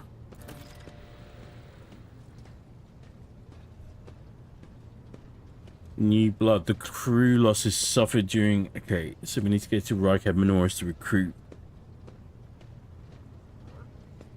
new crewmen. Ablard. Especially true given Caligos Winterscale's penchant for attacking first and asking questions later. The kind of thick-skulled thugs he usually installs as governors on his planets.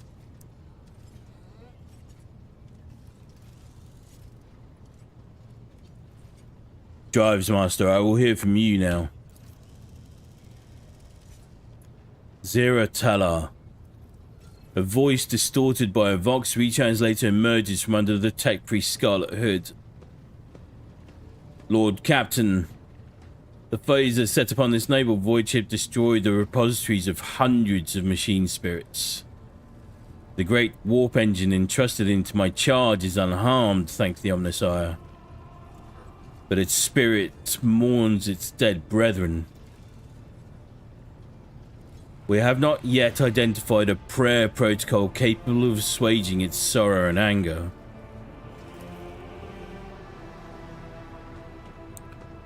With great sorrow, I must also report that the Engineer Prime, overseer and spiritual authority of all tech priests on board, fell in battle.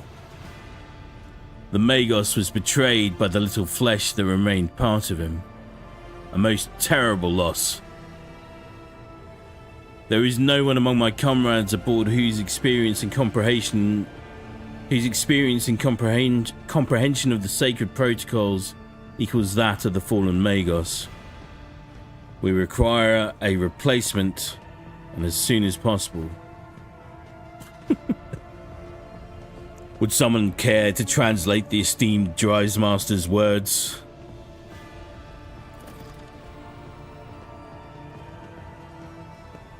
The ship's most... Voxmaster Victus, the ship's most senior tech priest, most senior both in rank and in experience, is dead. If we do not find a replacement, we will be unable to resolve the problems with the warp engine. Answers the Voxmaster instantly without even thinking. This is not the first time she has acted as an interpreter between the ship's various inhabitants.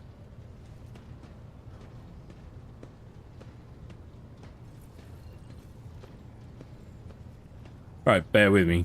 Where are we now? Master Helmsman, deliver your status report. Master Helmsman Ravor.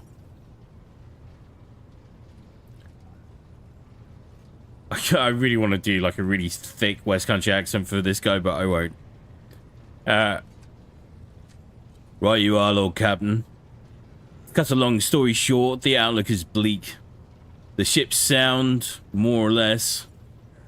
But without our Engineer Prime and Navigator who fell in battle, we have no way out of the system.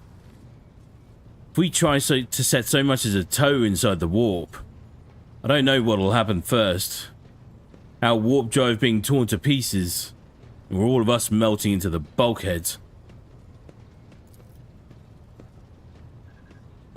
Boxmaster Vigdis. Your Lordship, if you'll allow me to interject. When we arrived in this system, my crew followed standard protocols and conducted a count of all the available communication channels in the region. One of them was a Navis Nobilite station. The station maintains complete Vox silence, but even its presence here inspires hope. To have located a navigator in the very same system is an incredible stroke of luck. A true blessing from the God Emperor.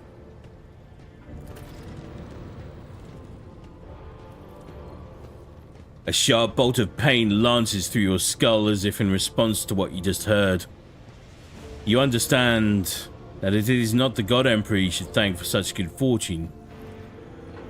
The words of the demon that appeared before you during the translation to real space echo in your mind. I am the will of the Weaver of Destinies, and today I will weave a new thread of elusive possibilities and fickle chances. The thread that will lead you out of the maw of irreversibility. The thread that will help you find the keys to salvation. Master Helmsman Ravor. If I were you, I'd grab this chance with both hands, or else you'll soon be eyeing up asteroids to use as your new residence. In slightly less shitty news, we can go round and round this system till our heads are swimming, as long as the Prometheum and supplies last. And if any thick as grog shit lowlifes come sniffing around, we'll be able to take them out. Don't you worry on that score. Master of Ordnance, do you have anything to report? Ashar Naitayomo. The Master of Ordnance gives you a gloomy look. No. My job's simple. Maintain the arsenal and fire where I'm told. But just ask anyone. We've got no able crew, no Lord Captain. Master of Ordnance, you forget yourself. So what? Comes the officer's hostile and bitter reply. It is as if a dam has burst inside and all his pent-up emotions are rushing out of him. The ship's in ruins. Every second officer's dead. Now we've got a green Lord Captain who's supposed to lead us to void knows where. Silence! The bridge's magnificent glass panes seem to tremble under the force of Abelard's roar. Enforcers, cease this mutineer.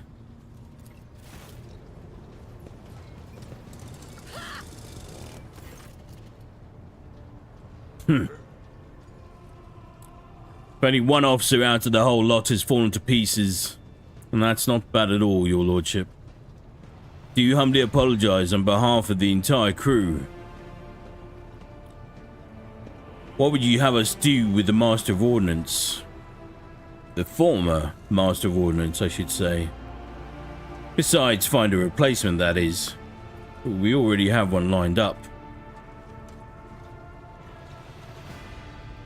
Stand down. Release him. I have no intention of punishing a man for a moment of weakness. Not after the terrible attack we've endured.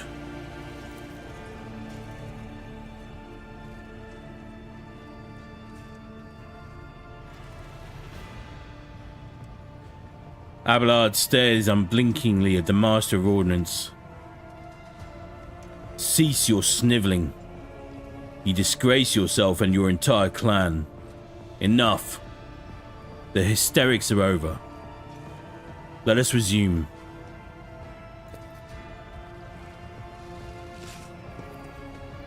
The Master of Ordnance stands up, wiping the blood from his broken nose.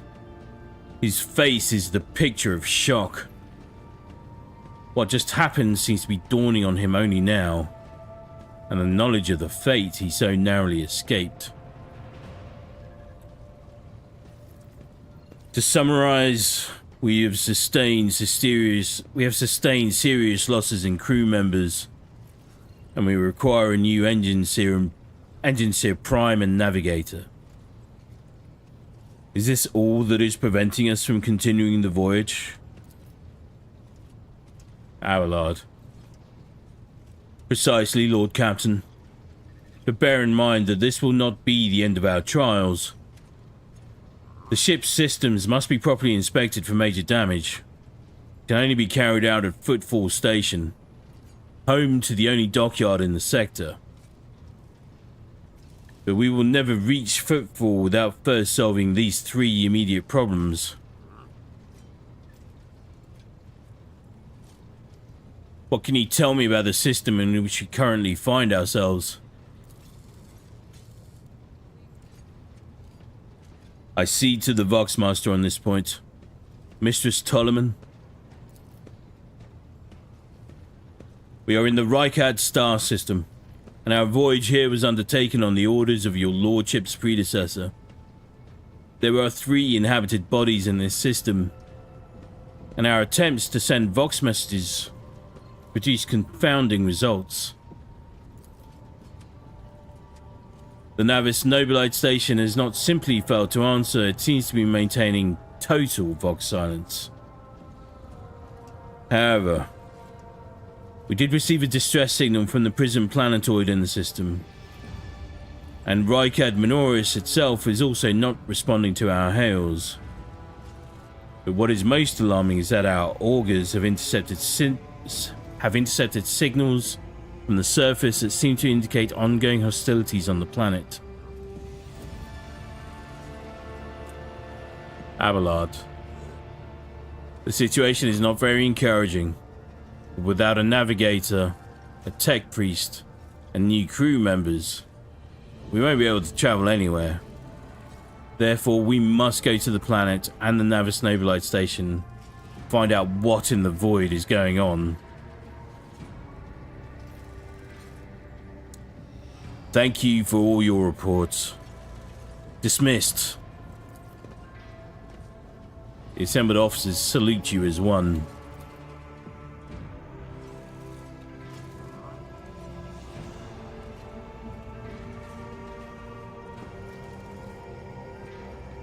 Your lordship, there is one other thing. Confidential matter of the utmost importance. Lady Theodora. Abelard hesitates. Your eternally esteemed predecessor brought the ship here to this system for a reason. She was given a secret commission. You perhaps are wondering who has the authority to commission a rogue trader to do anything? And I shall tell you, Lord Inquisitor, the hand of the Emperor, the chief architect of his will in the Coronis expanse.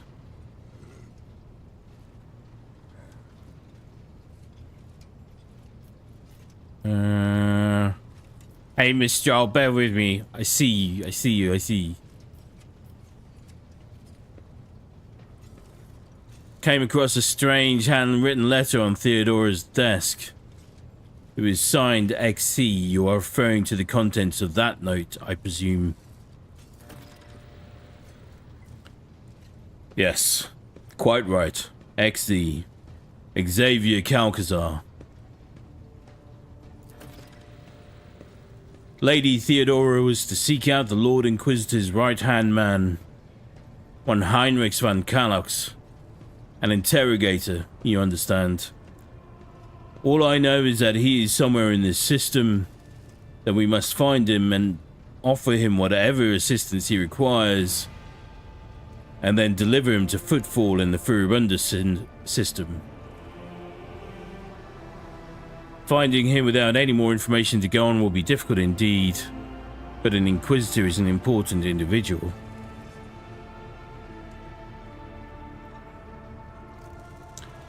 Wait, hang on, let me get... Are you sure it follows the French pronunciation? It looks very Latin to me. It's the overarching house for the Navigator Psychers of the Imperium, a smaller yet no less significant service organization than an Adeptus.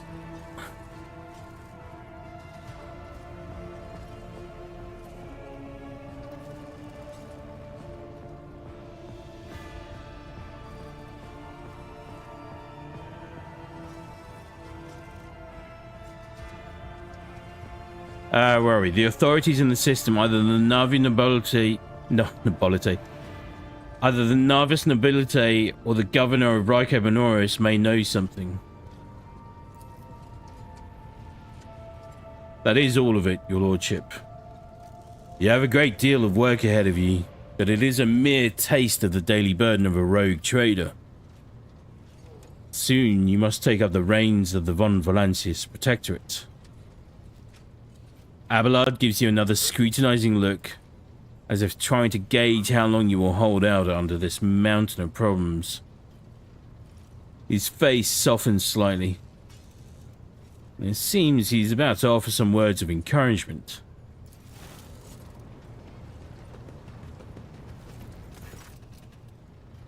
Idira, Sister Argenta, explain yourselves.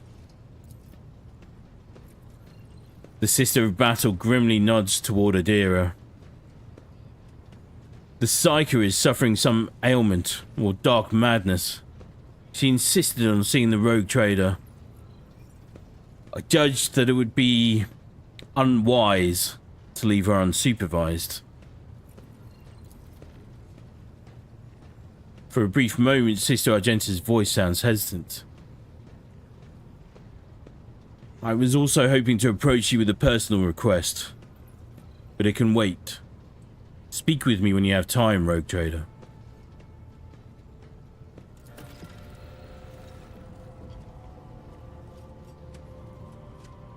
Okay, so that's a new quest line.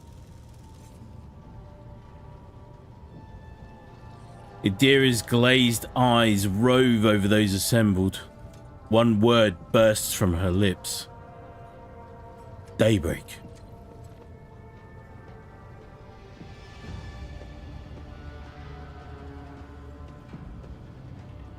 Idira, come to your senses.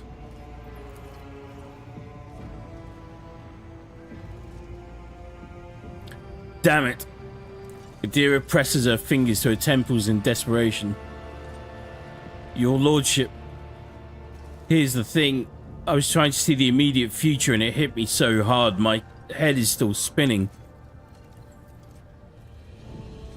Something very strange is heading our way and I can't make out what it is, no matter how hard I try.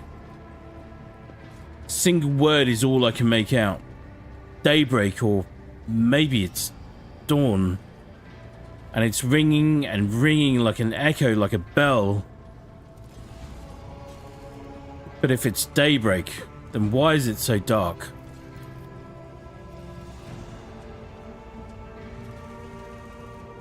We cannot extract any information of value from a single word. Can you tell us anything else, Mistress Tlass? No. Not yet, anyway. The voices are going berserk, all shouting at once. Can't make any sense of any of it. As soon as I know or sense anything, I'll report it. Alright? Lord Captain, if you want me to take a closer look into your future, find me on the bridge and we can talk. Lady Theodora is well served by my whispers on many occasions, and I'm sure you would benefit from them as well. The Psyker's bitten lips stretch into a wry smile. If there is nothing else of value to report, I declare this briefing concluded. It's time to get to work.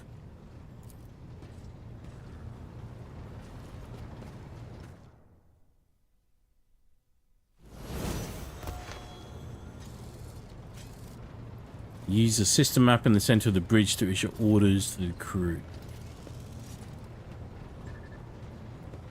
Hells yeah. Right, now it feels like we're actually getting into the meat of it. How are you, Mr. It's good to see you. Hope you're doing well. Welcome to the new exciting streaming channel that we have here. Does look that way, as does most text in Warhammer 40k, but in this case pronunciation is slightly swayed because they wanted it to directly sound like nobility, as in noble house as I've heard it. Right, hang on, let me get that into my head. Because they are, I mean, if they, like, well, we drew the parallel last stream on this, didn't we? They are,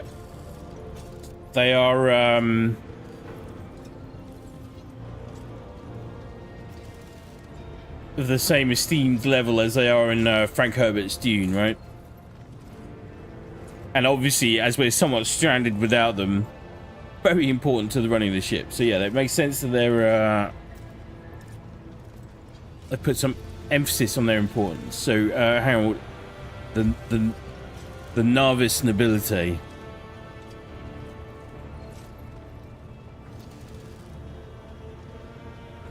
Somewhere on there. We'll try and give it some oomph.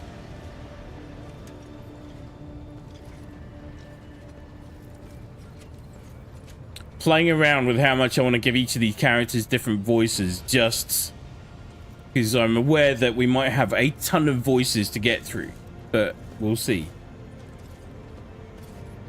Sticking with the main character for one at the moment and kind of giving everyone else a flat read, but we'll see. Where are we? Ideria seems to have had a vision forced on her by the approach of a far more powerful warp entity, like a bow shockwave of an ocean-going vessel. Yeah, so, well, I don't know how much you saw or missed or didn't as well, but the entity in our head made something of a reference to, being an entity of the dawn, if I remember rightly, something along those lines. So that innocent little moment of resistance to Kunrad Voigtveer has, opened us up to a very dangerous third party. That's going to be definitely something to be wary of along the way. That's going to be a very big part of this. Look at the throne. It's so cool. I love it. Look at it. Oh, I can't go back in and sit in it. All right, let me have a look around here. What can we see? Oh, we can see the outside. Very good. I hope you've had a good weekend, Miss Straw.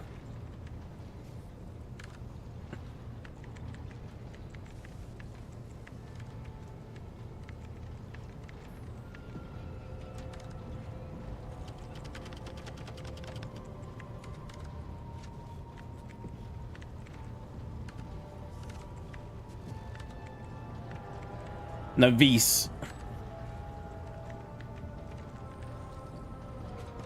Navis. We'll go with Navis Nobility. Something along those lines. A little lowering of the voice when we do it as well. Yeah, the second word correct though. Yes, if not more so, because navigators here can do so much more as well. They've always said High Gothic is like Latin, but not exactly.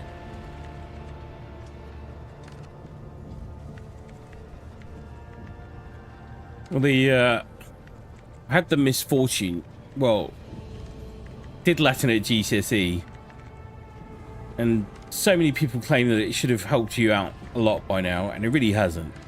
Part of the problem is, though, as a dead language, no one knows for definite what Latin sounds like. So the closest you've got is a mixture of Italian and Spanish is the closest direct languages there. But it's like the pronunciation for Adeptus Arbites, right? Or what was it? I'm trying to remember what I used in the video. Adeptus Arbites, right? And that was just the pronunciation that seemed to take hold throughout the community. But if I was thinking about it logically, and then other pronunciation formats from within the universe already, but also from those languages, the Adeptus Arbites is more along the right lines, right?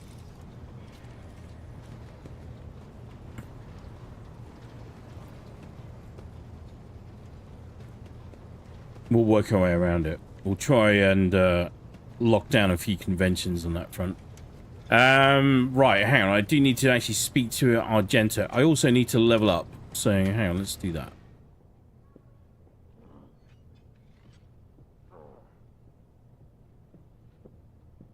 can't do that right now. All right. Let's speak to Argenta then. Rogue trader. Sister Argenta looks tired. There are dark circles under her eyes. Her hair is somewhat disheveled, and she moves like she's a little on edge. You said you have a personal request for me? I indeed have a request, Rogue Trader. The accursed servants of Chaos who assaulted this ship took the lives of your loyal crew members, and they orphaned many children, including the progeny of the brave officers who defended their posts until the bitter end.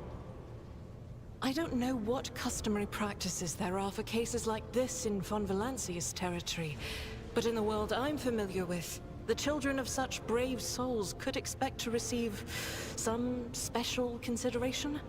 Perhaps the Rogue Trader could meet with the orphans?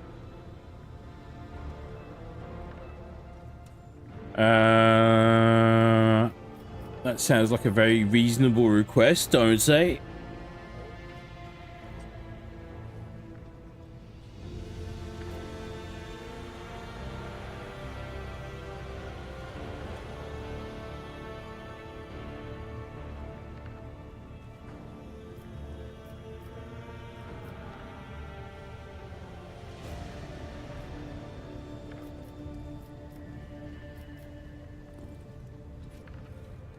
Let's do this one.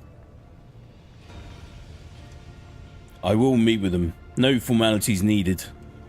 These are the children of people who gave their lives for the Von Valancius dynasty. My consideration is the least that they deserve. I will pass on your instructions. Thank you for taking my request to heart.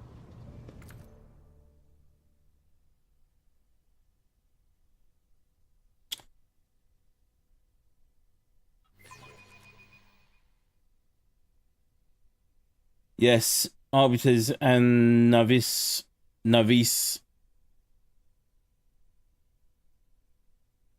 are how I've heard it. I saw that little interjection and it gave away a piece of its game to me. Seems that you've been infested by a minor demon of Siege. Yeah. Well, yeah, any demon of Siege is worry enough, minor or not.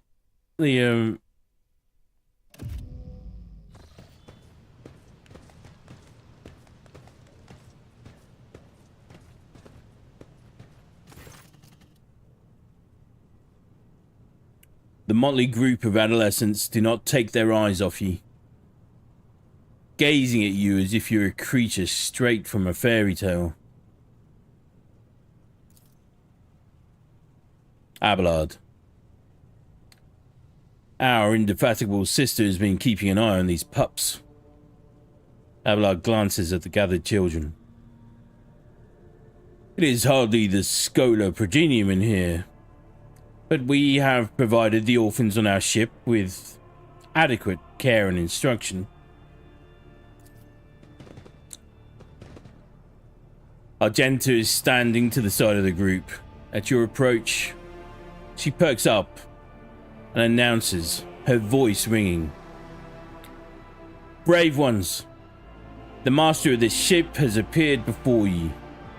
The one who guides it through the darkness of the universe by the Emperor's will.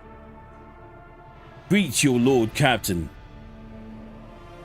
the rogue trader of House Von Valancius.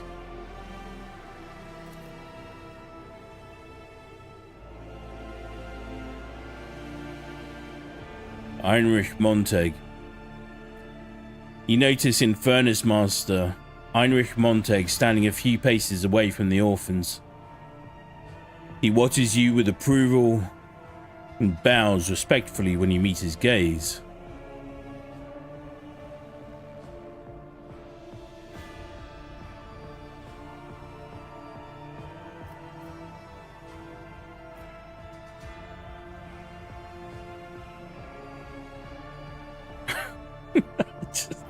It's very, I'm reading some of these responses here. It's some very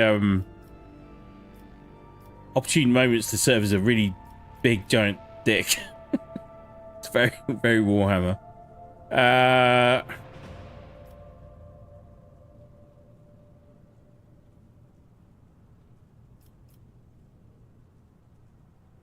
Smile at the group. Your Lord Captain greets you, brave ones. Give them treats and escort them to their homes.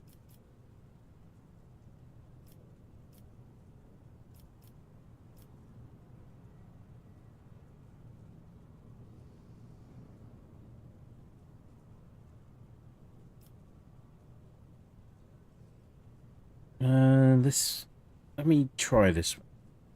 Let's see what your comments are here first. But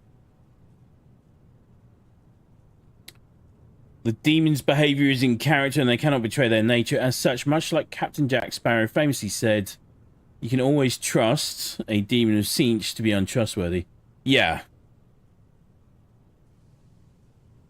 I like it, but see, this is where I'm second guessing the second guessing. If it knows that I know that I can't trust it, will it then make me try and do something that I wouldn't trust to do so that I do something that I would trust to do, but that's actually what it wants me to do? See where I went? See what happened? That's what I'm worried about. Anyway, right, let's speak to the Infernus Master here, I think. Infernus Master, do you serve as a teacher in your spare time? Not at all, your lordship. Just looking out for them. It's the Infernus way to help folks in trouble. It's our job, after all. So we chip in rations here and there and make sure nobody gives them a hard time. We take the older ones into the clan's care if they want. Many in the guild are not our family by blood, but by circumstance.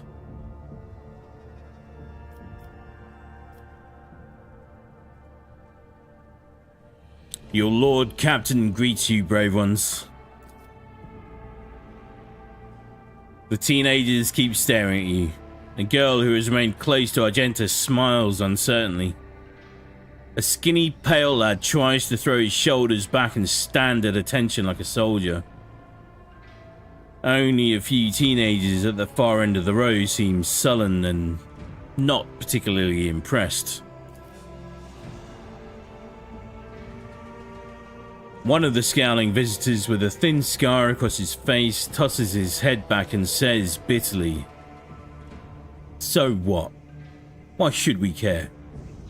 Our friends and parents died in their dozens for you noble lot. And you just give us speeches." Argenta quickly turns to the boy. A flurry of emotions flashes in her dark eyes, like she wants both to calm him and scold him for his impudence.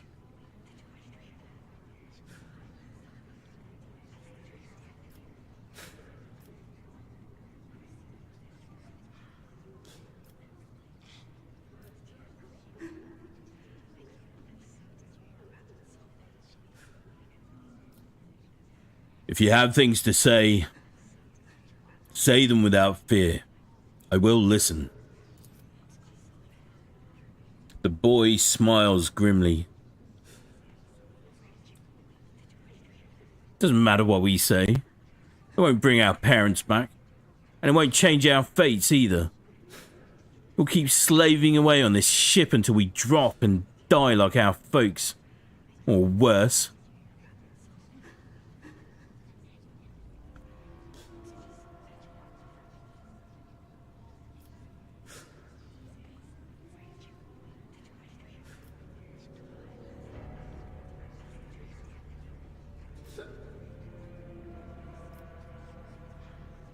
Just reading through the options here. Give me 1 second.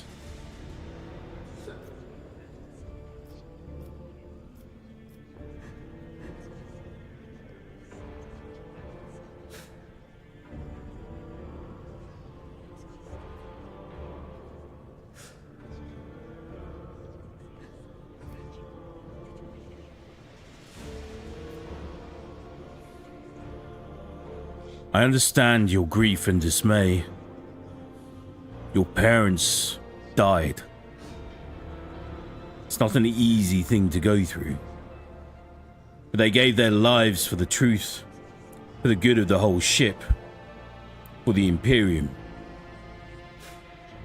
Do not speak of their honorable fate with anger and disdain.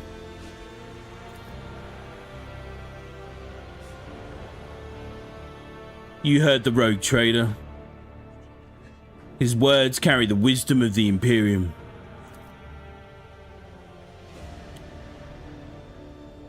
It's hard to say whether or not your words have left an impression on the boy, but he nods slowly. Then he catches himself and gives you an awkward bow. Abelard gives a sign, and servants immediately emerge carrying packaged treats with Von Volantis emblazoned on the wrappers. It appears that the Seneschal came prepared for any contingency.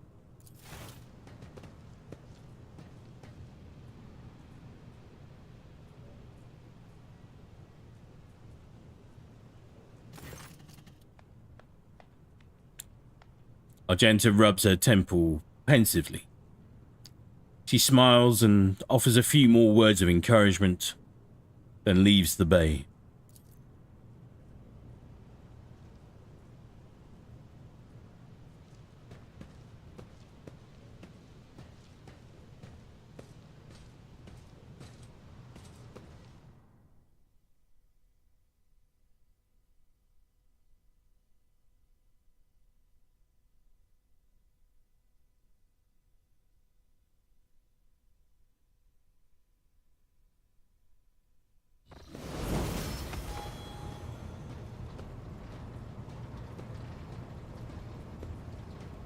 Where are we? Mistral. The most you can reliably derive from the demon contacting you is that it finds import in trying to sway your psyche in the moment. Perhaps in preparation, perhaps not. They're prone to aggrandizement too. Yeah.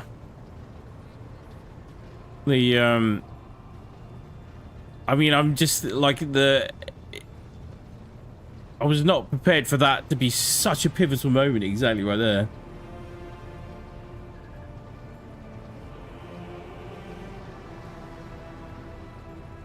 Yes, he perfectly understood the core nature of Tzeentch and how he tries to manipulate the living, especially salamanders. His major weakness is simple and straightforward adherence to principles. Yeah. Hopefully we can navigate that as we get through the story. Right, can I... No, where does it want me now? Map.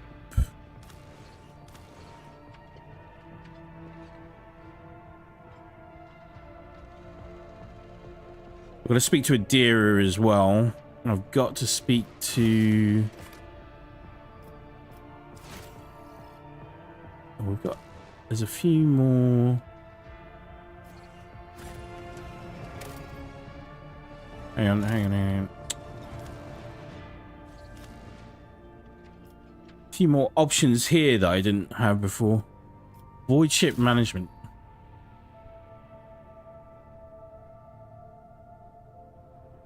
Lathe pattern 2A. Oh, you can... Wow. You can actually mess around with the ship itself. How good is that?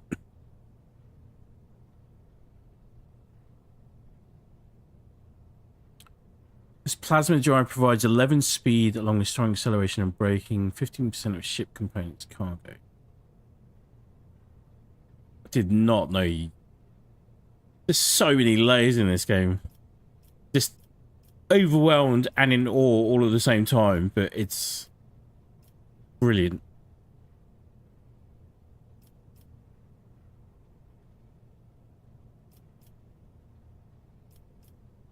Maintenance deck.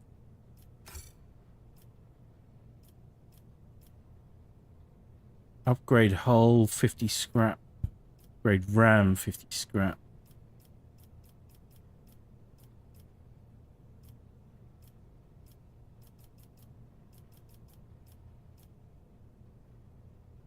Torpedo tubes. Plasma autoloader. Mars pattern macro battery, short range broadside macro cannons which fire 6 shots, dealing 14 damage per You can turn the ship around.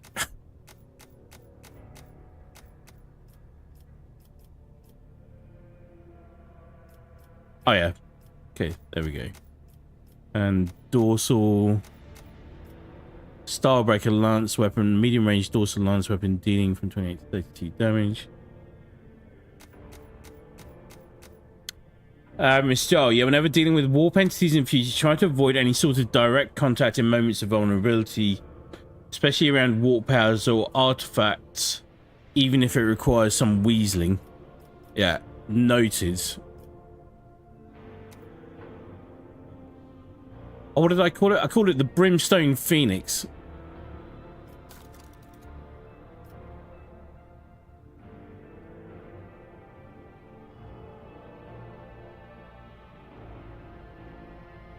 You can rank it up. Rank it.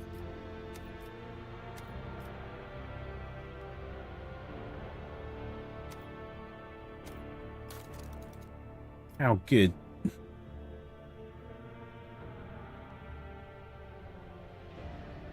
Supreme Commander, Master Commander, Shield Master, Master Maneuvers, Warp Channel, Master Demolition, Techies.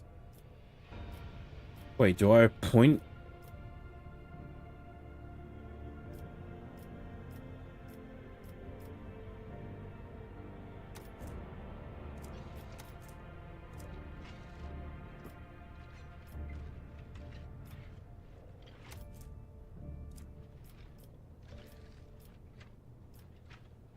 Sure, I don't point from directly from the party, do I?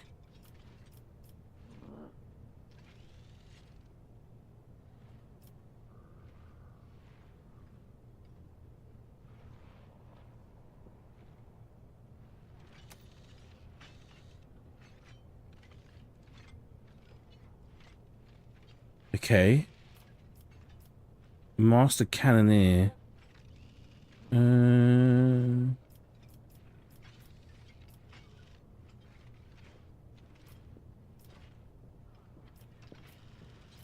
Master Maneuvers.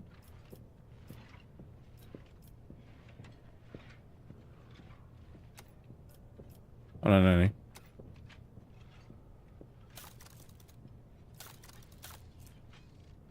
Initiates process, restart the shields, swing on. So many layers. Hang on. Where was that menu? Here.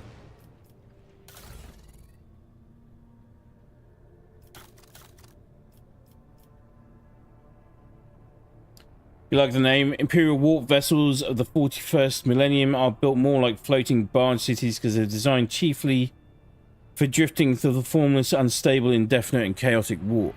Okay. Good copy. Like, they're huge, is what we're saying. As we saw in the new operation in Space Marine 2 as well. That was... I don't know. I knew they were huge. But I never really fully understood the sheer scale of ships in general in this universe. And then I understand they can be even bigger than anything that we've seen so far.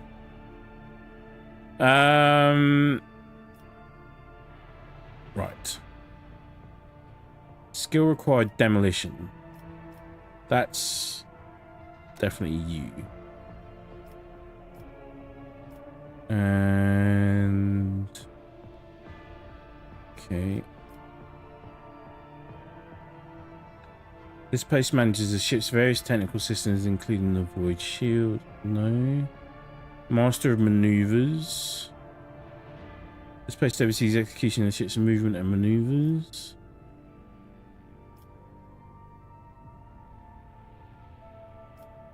Right, well this place analyzes the ship's auger and vox systems, always watchful for traces of the warp. Right, that can be you. And for now, you'll be the master maneuvers.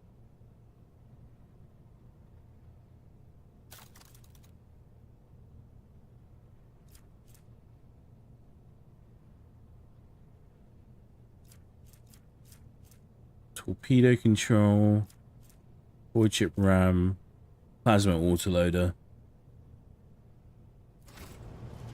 Man, this game. How do I get rid of this? Like that.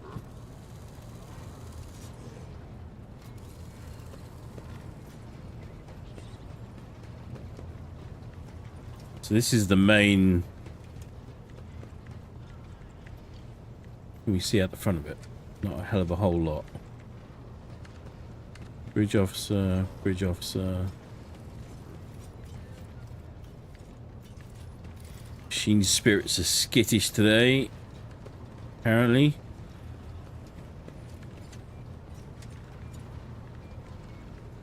Don't need. There's Abelard. Do need to go to the map, but I need to go and speak to Adira first. Let's go and do that.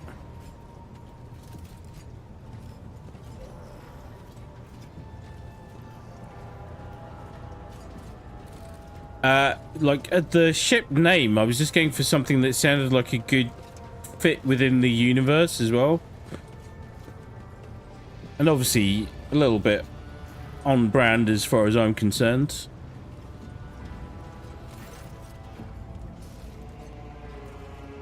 Alright, here we are, speaking to Adira. The tall, middle-aged woman stares straight ahead. Her eyes vacant as she rubs the implant at her temple. Her collar is undone, and one of the clasps is on the verge of falling off. Sensing your presence, Adira turns her head towards you and offers you a crooked smile, even as her eyes look right through you.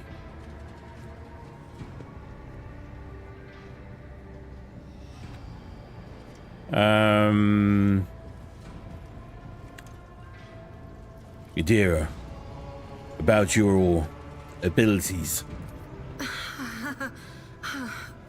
What are you talking about, Lord Captain?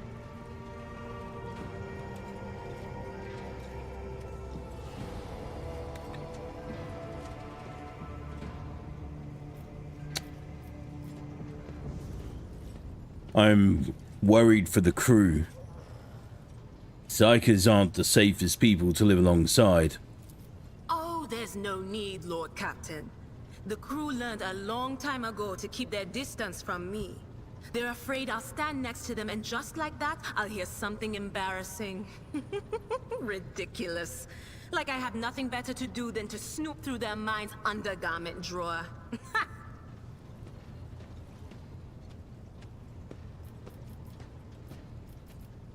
Where do you come from? Lyra, an outlying world in the Heathen Stars region. In the Coronis Expanse, the deeper you go, the less visible the Astronomicon gets, and the less people know about the Imperium.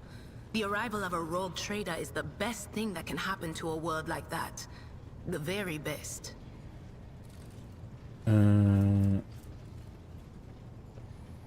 Astronomicon, the psychic beacon that helps navigators to triangulate a course for their void ships through the warp. Like a North Star kind of thing, I guess. Coronis Expanse is where we are, a scattered, poorly explored region on the frontier of the Imperium, full of fearsome Xenos, treasure, heathen worlds, and the echoes of ancient doom.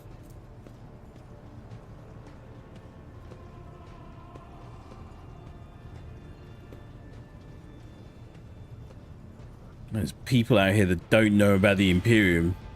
It's going to be interesting. Right. Her homeworld, Lyra. Tell me about Lyra. It's an out-of-the-way planetoid between two faint stars. On Lyra, a dozen local tyrants fight over 5 measly continents.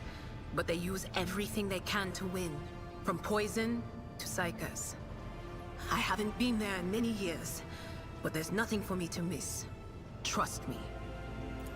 But here on the ship is a different story altogether. I saw more wonders in my first year serving Lady von Valancius than I'd seen in my whole life on Lyra. Like my first journey through the warp, I was in bed for 3 days. I felt like supernovas were exploding in my head. I only found out later that I'd gotten off easy. Just through the bulkhead in the bay next to mine, a whole team turned into... Look at me rambling on, Lord Captain. Pay no attention. You never finished your story about your first time crossing the warp. It wasn't like it was a very fun trip, Lord Captain. But look, if you want to be entertained, I'm the woman for the job. I'll entertain you with one of the stories from my collection, no problem. But if you want to hear about the time I melted everyone in the bay next door, well, I just don't really want to go into the details on that one, all right? What did you do before you came to be on the ship? Oh, I embroidered wall hangings in honor of our national heroes. I did the same thing I do here, Lord Captain. Divining. Our rulers prized the ability to see into the future. Every psyker that could be found was worth a small fortune on Lyra. There's no such thing as a peaceful life on Lyra. People like me were especially sought after. They'd pick psychers up wherever they found them, buy kids off their parents, even just abduct them. Take me, for instance. I got taken from my street gang. The older kids sold me when they noticed there was something off about me. The ruling dynasties had schools where they trained us and beat us black and blue. And then they packed us off to serve. Some of us held on for a long time, but others didn't last. Not everyone's as smart and talented as me, you know. Some people crossed the line and were out of commission before their time.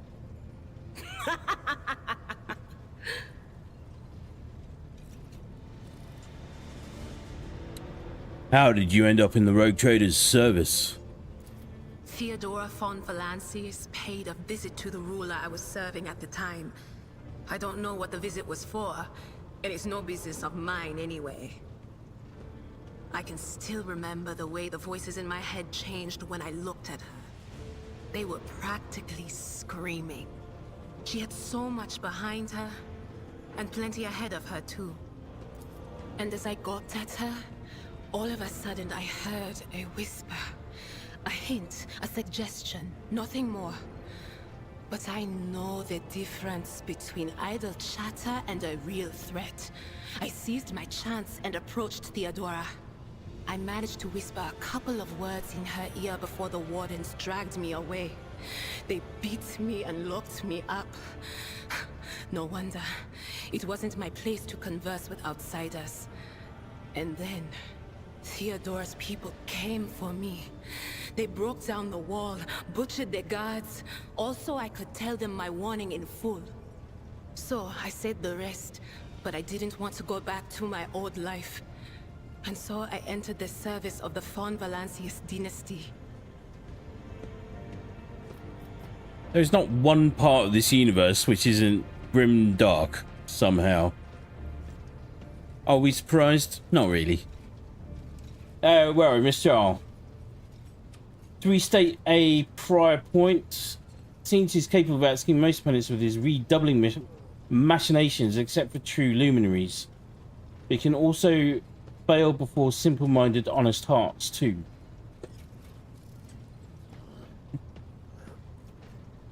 People who are a bit more sincere in their motivations, you mean? Games Workshop has changed the lore of machine spirits since the Warhammer 40k's inception. I think now they're usually animal brains modified similar to servitors to serve as the analog abstraction layer for cogitators. Well, we might be able to check, I guess, at some point on this. Right, back to Adira. Have you ever been off the ship? A few times. Not many. And if I think about it, why would I want to? I've got everything I need here. All the whispers I hear are familiar ones. They almost feel like family. And if I want to hear about the nightmares off the ship, I can. After some Amisec. But don't go getting the wrong idea. If I have to, I'll follow you to the edge of the galaxy. Let's talk about something else. Of course, Lord Captain.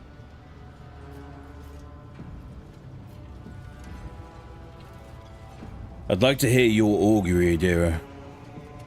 What awaits me in the future? All right, let's hear what they're whispering about you. Adira laughs, rubs her hands together and suddenly freezes with a vacant smile on her face. Her head slightly tilted. You feel goosebumps appear on your skin, and your collar begins to waver ever so slightly, as if moved by a breeze from a half-open door. Seek not on firm ground, but in a golden hall suspended in the void. There waits a child without kin, but with a name blind to truth. She draws the brush across the canvas and does not notice that her palette is full not of paint, but of blood. And with each smear, this well does not deplete, but fills and fills up to the brim. One thing is clear. When this vessel overflows, none will remain unstained. Among the blind men and false prophets, a red-robed sage seeks the answer to a question. He does not know that it is not the answer he must seek, but the question that will draw everything into focus. Will you help him, rogue trader? But mark that sometimes ignorance is sweeter than oblivion.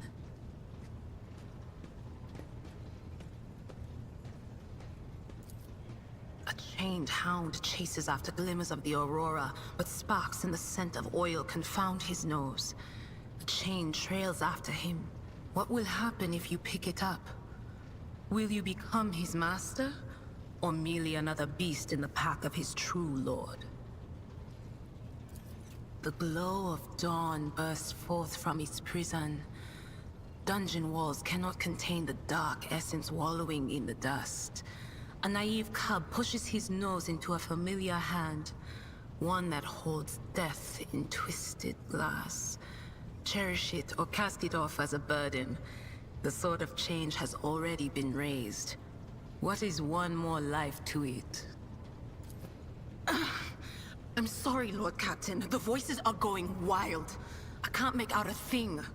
I'll try to rein them in, somehow. But for now...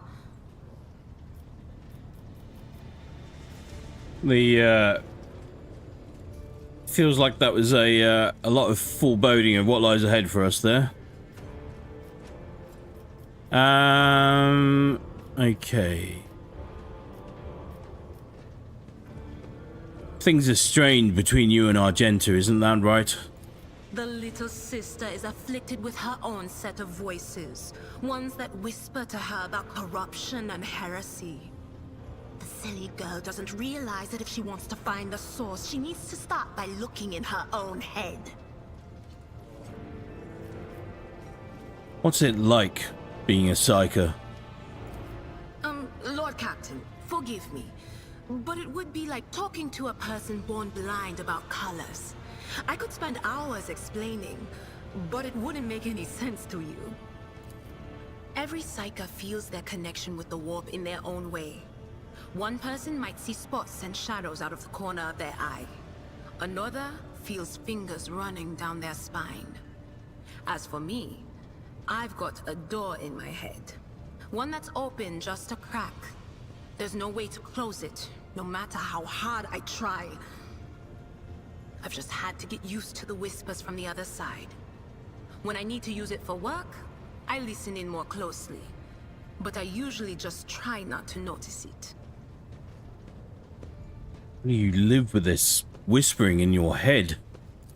Training, habit, and a little amasec and a couple other things you can get on the lower decks. If you put all those together, it makes things bearable. Sometimes I even wonder if I'm imagining half the voices I hear. You know, when life on board gets a little boring. Better than listening to the living, anyhow. What would happen if your door burst open. Well, if the door opens, that means somebody's planning to come in, right?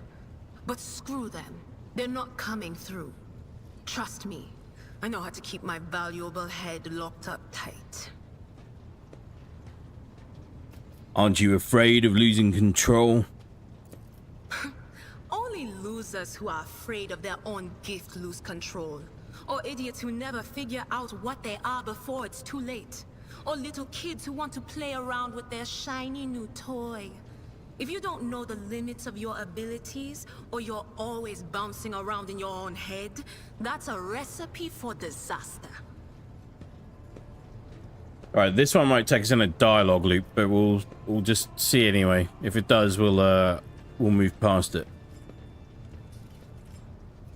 Can you see my future? Alright. That's what I'm here for after all.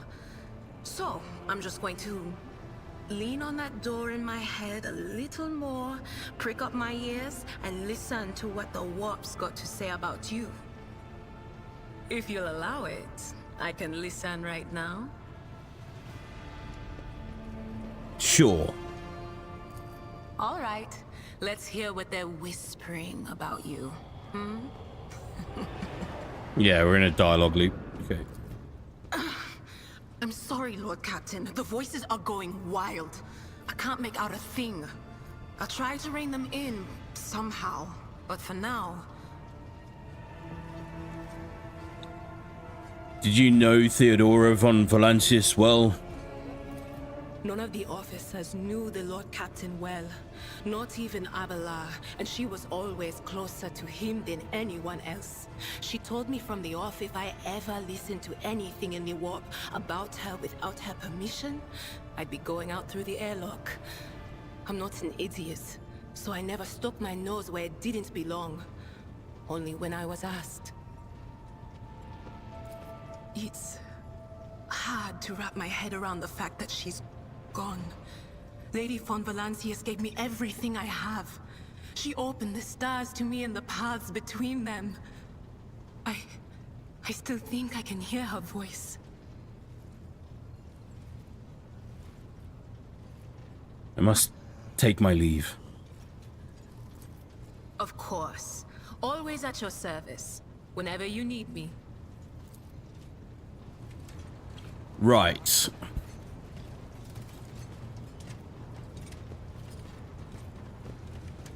We got over here. Anything? Nothing. I love the design on this.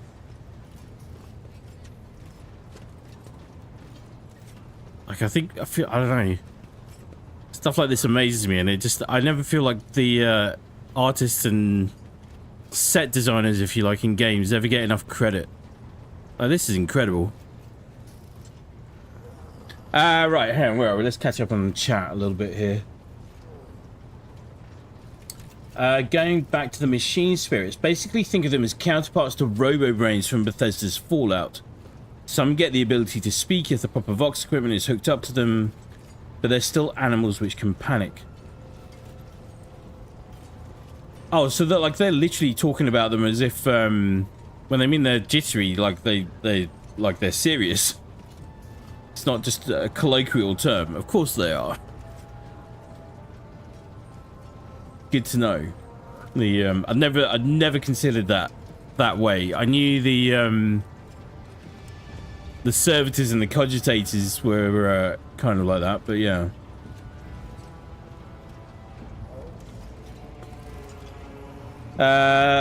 Going back to Tzeentch, yes, there's an old tale buried in some all but forgotten, probably referential lore. Tzeentch built a labyrinth like the David Bowie movie, which got similarly unceremoniously bested by a young girl. Awesome. Labyrinth is a great film, by the way. I love that film.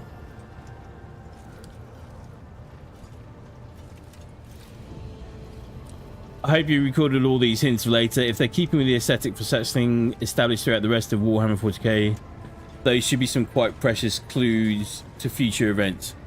I'm sure we'll forget them when we need them the most. I'm certain of that. Everything is documented within the game if we need to look back on it, I guess. But yeah.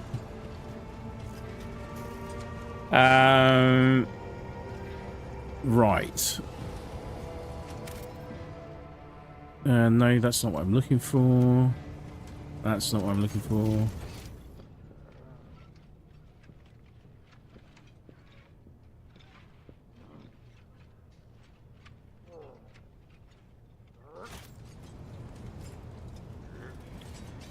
Vessel stands ready, Lord Captain, Bridge Officer. Do I need to speak to Abelard? I believe? Lord Captain? Let's talk about things that may be useful to me as the rogue trader. A noble aspiration, Lord Captain. I am ready to acquaint you with all the particulars that interest you. Outline the situation in the Coronis Expanse for me. What do I need to know and keep in mind? This is a topic for an official briefing, not a casual conversation. But I will try to answer succinctly. And if you permit, in my own words, the Coronis Expanse is considerably removed from the heart of the Imperium. This means that local warp routes become useless within months.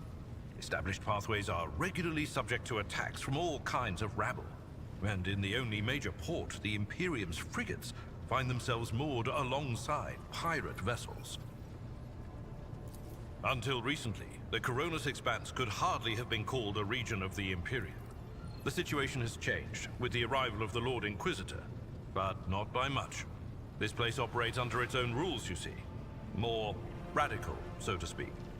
But ones that allow for a non-standard approach where there is a promise of victory. The Coronis Expanse is considered rogue trader territory for a reason. Only rogue traders have sufficient military might, audacity, and the rights granted them by the warrant to survive the leap into the unexplored part of the Expanse. And in the event of a successful outcome, to hold on to whatever they manage to capture on the frontier. The Wild West is what it sounds like. Or the open seas.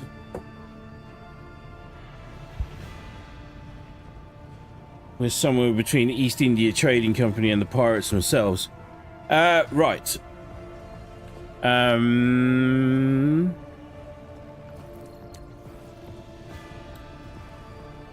Who are the main players I need to be aware of in the Coronis Expanse? In the first instance, you should treat official representatives of the Imperium with respect. The Expanse may be on the fringes, but it still numbers among the territories of the Golden Throne. The arrival of the Lord Inquisitor has turned the Coronis Expanse into a less wild and uncontrolled region, to the regret of some individuals who had grown inured to the local lawlessness. Rogue traders such as yourself are also servants of the Imperium. They have been accorded special rights and powers. They wield immense authority within their territory, and they enjoy absolute respect in other parts of the Expanse. The most powerful of them are Kalagos Winterscale and Incendia Bastal Chorda. Tread carefully when dealing with either of them. If we are to speak of unclaimed territory, which is what Footfall is, among the scum that dwells on that handful of asteroids, there are 3 factions that wield considerable influence in the sector. The first is the Kazbala Commission, organized crime in its most primitive form. It holds sway over the Liege of Footfall, and has links to rogue trader Winterscale. The second faction is an offshoot of our shining ecclesiarchy, followers of St. Drusus. They are actively building their forces, and hold influence over rogue trader Chorda. And finally, the third faction, the Explorators, a wing of the Adeptus Mechanicus. Interesting. They are willing to die and kill for the secrets of the ancient technological heresies that are hidden among the stars of the Coronis Expanse.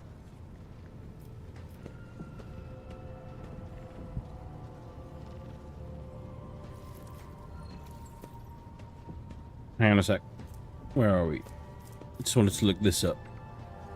Footfall chapter of one of the most successful crime syndicates in the Imperium Man, founded in the Eclipse sector.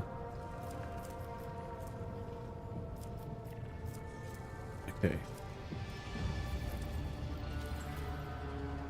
Conrad, our previous Master of Whispers. What can you tell me about his betrayal? What do you think he'll do next? You know, Lord Captain, I am no admirer of fine art. But when we next find ourselves in a civilized port, with time to spare, I will promptly find an artist and commission a portrait of the individual to whom you refer, with a hole between the eyes. Conrad Voigtveer. That he committed his treachery and escaped with his life was an unforgivable oversight. We both served Lord Captain Theodora for many years, and we never saw eye to eye. He was brash. He was never afraid of assuming responsibility, and he willingly took on difficult tasks. I am loath to admit it, but the Von Valacius Protectorate continues to reap the fruits of his labors to this day. His service always garnered my respect. But everything else about him made me want to wring the neck of that two-faced snake. If you are taking comfort in the thought that we will hear no more of Conrad, prepare to be disappointed. You thwarted his plans, his meticulously plotted and nurtured treachery. He is sure to attempt to strike at you, and he will use his contacts and knowledge of the Protectorate to do so. The only question, Lord Captain, is whether you will be able to anticipate his next steps. That is all for now. As you wish, Lord Captain.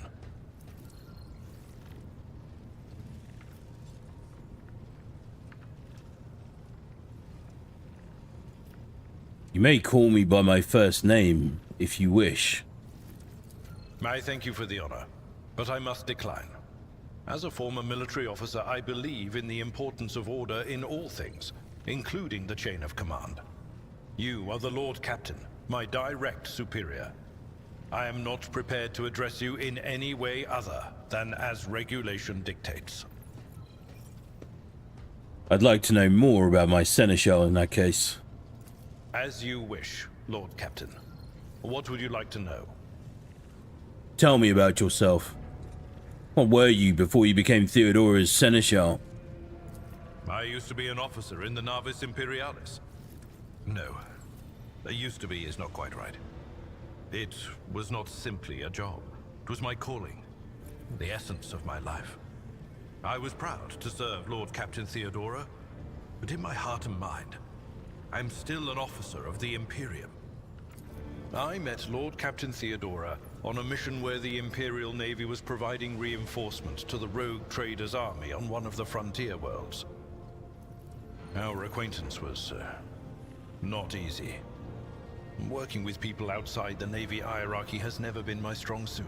It was to my great surprise then, that after the mission's completion, I received a referral to leave my service in the Navy and join the rogue traders' personal council. It was a difficult choice for me, but I saw in the offer a chance to serve the interests of humanity even more effectively than in the Navis Imperialis. You do not need me to tell you just how remarkable a person Lord Captain Theodora was. I recognized her at once as a true leader and formidable creative force, one who had built a protectorate amidst the dangers and wildness of the Expanse. Leaving the Imperial Navy is far from easy. Why were you permitted to quit your post? You could say there was no one among the naval command who was willing to impede the wishes of the rogue trader. To do so would be to risk their own position and their relationship with Theodora. The Lord Captain possessed certain contacts in the Imperial Navy.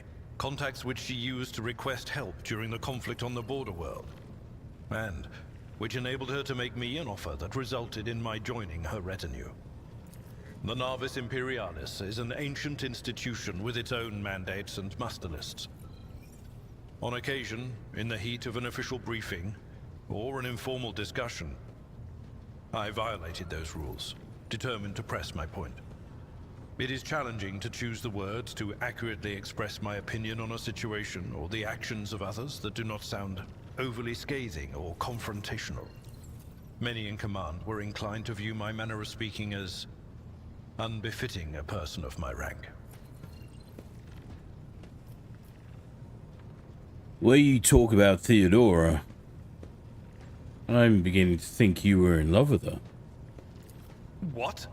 Lord Captain, any allegations of improper feelings or unsanctioned relations are utterly baseless and bordering on the insulting. Utterly baseless.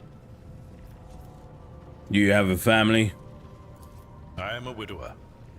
I am a father of 4, and if my information is not outdated, a grandfather of 11. My family lives on Dargonus. None of my children express any eagerness or aptitude for serving aboard ship, and I would hardly have insisted that they follow in my footsteps. Thank you. I have no more questions. Of course. I must take my leave. Until next time, Seneschal. Lord Captain.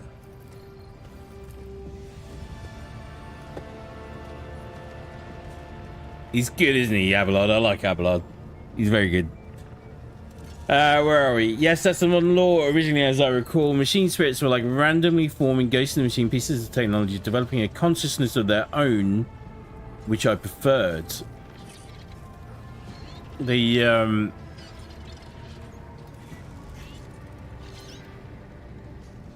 I'm guessing that probably, because don't they have part of the thing about the way the Imperium manifested itself as it is today was because of and this seems to be a big sci-fi trend, but a big war against what was it called? It's like an age of something against artificial intelligence and robots and the like, which is why things are the way they are now, right? So could come back. Change is the only constant. Let's not forget.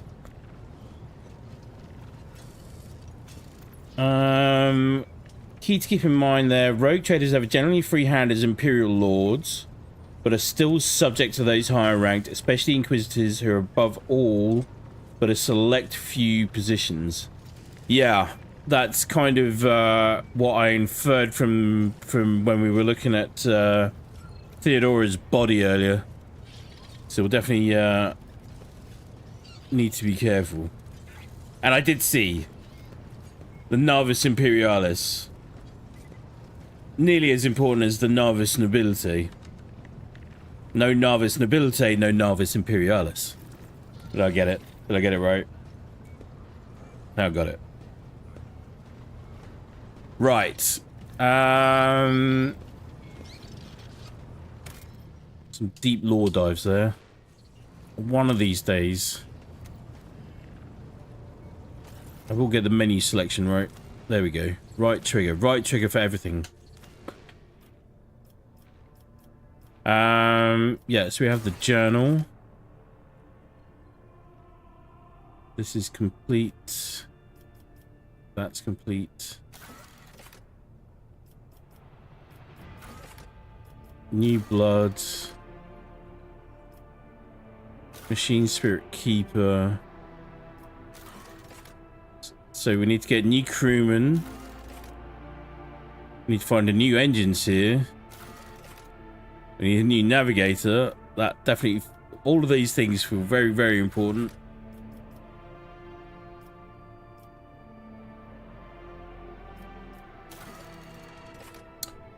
Miss Strahn, about what Adira said regarding Argentus. Psychers listen to the general currents of the warp caused by its entities and the echoes of thoughts of the living. But Sisters of Battle listen only to Big E. Yeah, I kind of figured that's where we would be within the scheme of things in terms of that relationship. Where are we? I've just started. I recently just finished Galaxy in Flames, which is the 3rd book in the Horus Heresy. I've just started on the Flight of the Eisenstein. But the reason I bring it up, the main thing in Galaxy in Flames is the emergence of, or the sort of slight return of like a cult-like worship for the Emperor as a god. Like he's really sort of becoming the God Emperor now, even though he tried to stifle it initially. And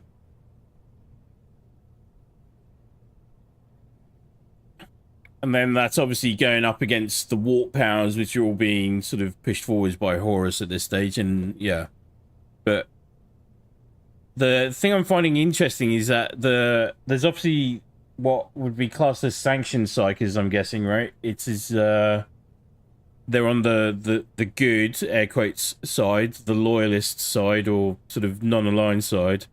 And then there's obviously the side of chaos and the warp, who are just fully absorbed by it all. But I'm guessing psychers all tread a fine line on that front.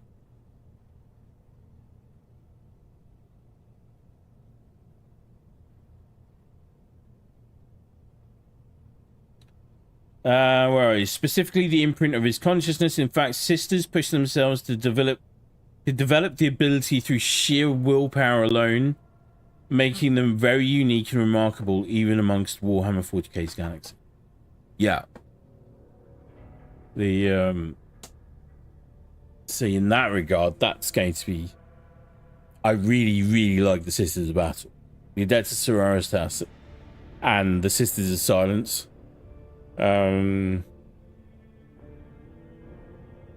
Like, I would love to see a whole sort of game built around Custodes, Sisters of Silence, and the Sisters of Battle.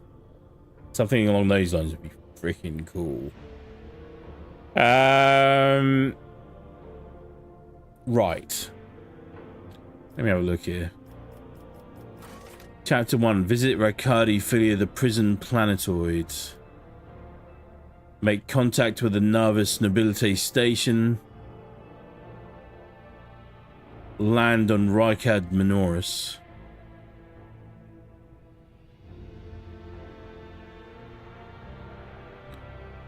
Matter of the utmost importance, led the interrogator of the Inquisition, Heinrich von Kalox, to the Ricard system. Rogue Trader's duty as a loyal servant of the Imperium is to find the interrogator and aid him in his mission. Since his whereabouts are currently unknown, it may be easier said than done.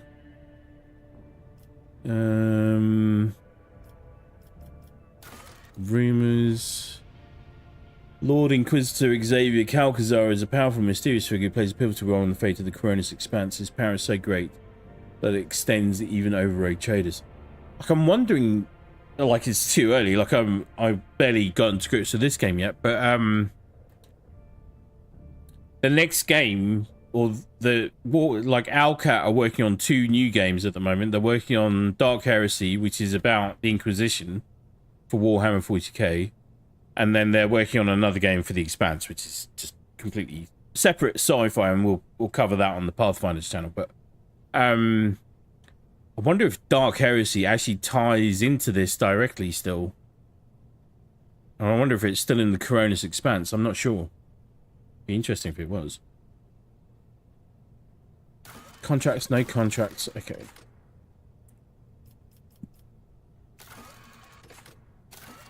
Okay.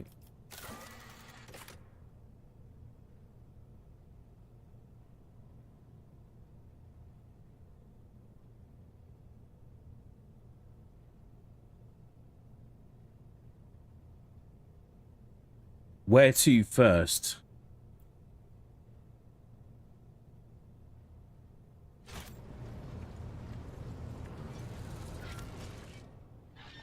Level up.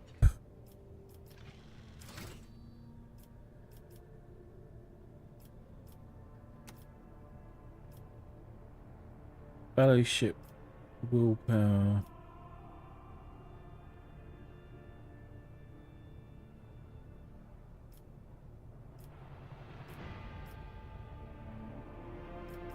Characteristic do we want here?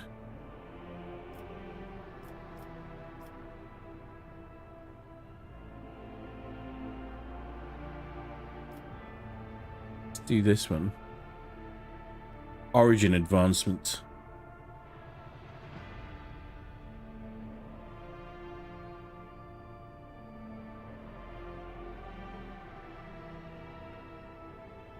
Mr. Such as you expected, Sisters of Battle have their own internally developed psychers. For example, Space Marines who are respected but don't get along well with general service Imperial psychers.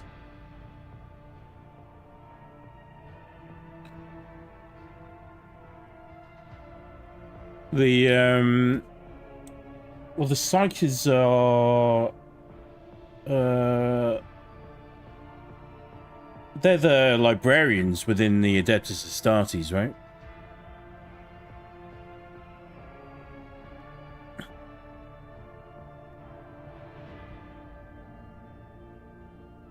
Like the chaplains are there to sort of be the moral and sort of codex compliant or chapter specific center of a chapter for the Space Marines, and then the librarians are there for their for a whole bunch of different reasons actually, but yeah. Don't know much about the librarians yet. We're all about tech marines and apothecaries and stuff like that in general. Let's try this.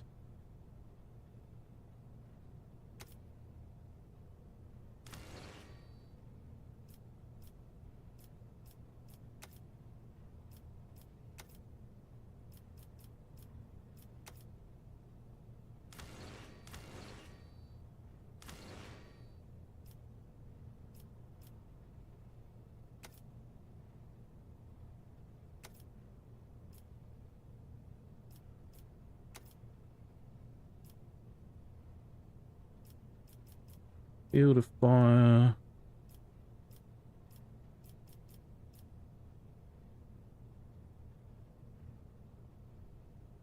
Axes, hammers, and las weapons.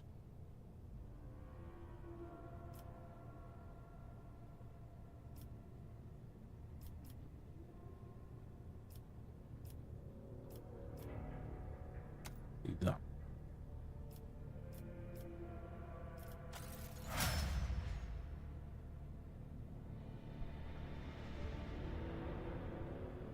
Yes, always handle leveling up and managing inventory when you have safe space and time to do so. Also, yes, I heard you get Narvis right.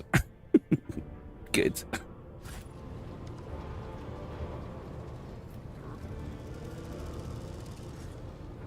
Okay, that's the Cronus Expanse map. We'll look at that in a second.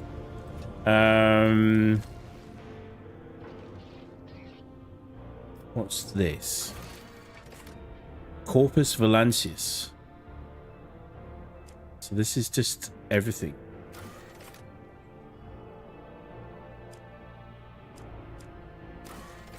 Like the writing work that goes into I'm fairly certain I said this before during other RPGs and like definitely during like Cyberpunk 2077. But the amount of work that, or the good work that writers do as well for games like this, it's just incredible. I mean, yes, it helps that there's a lot of established lore, as fluid as it can be for Warhammer 40k, but it's still impressive nonetheless. Clicks to say Drusians, Explorators, Football, Warrant of Trade.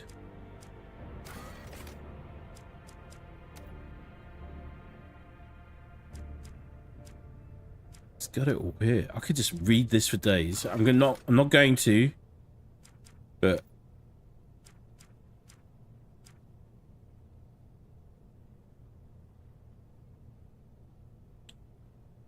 where are we? I messed up the editing on that last post a bit. What I meant was Space Marines have their own internally raised psychers, the librarians, as do the astropaths and navigators, who get pro forma respect. Yeah. The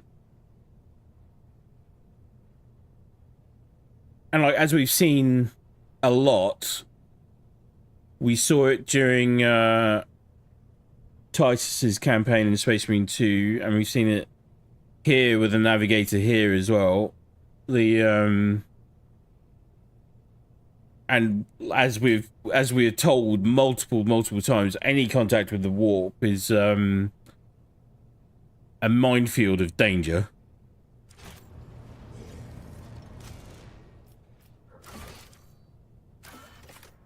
Mechanical dictionary. So there's a lot of lore stuff in here, and there's a lot of in-game mechanic stuff here, so that's good to know. Characters. Abelard. Dira. Argenta.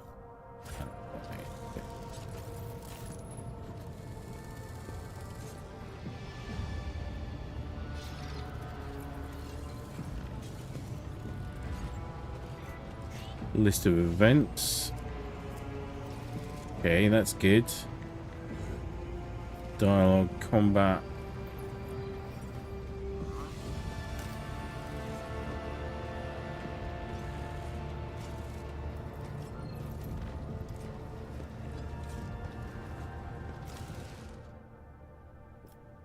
Cargo management. No sorting. Ranged weaponry, 102%.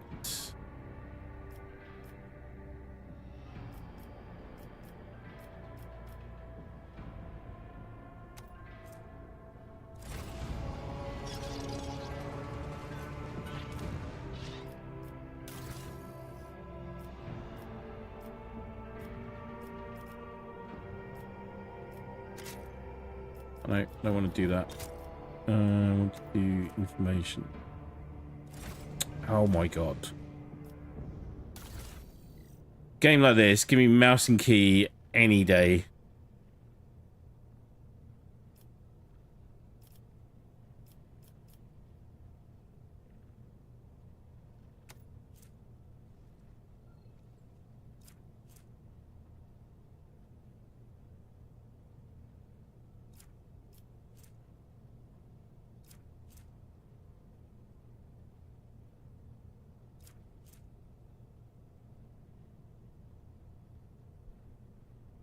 Seven armor penetration, strike cost, swing cost, sweep cost.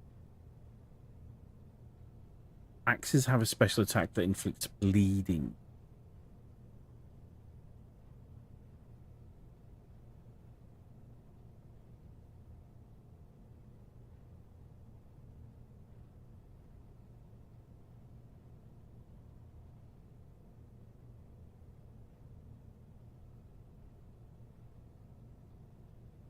Can a commander of the Astra Militarum carry an axe?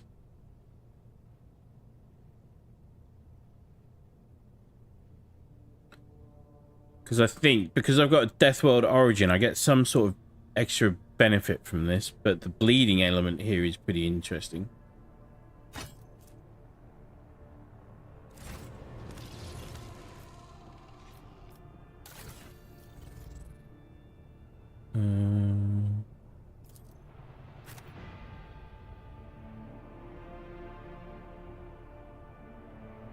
Yeah, I think he looks good with an axe. Works for me.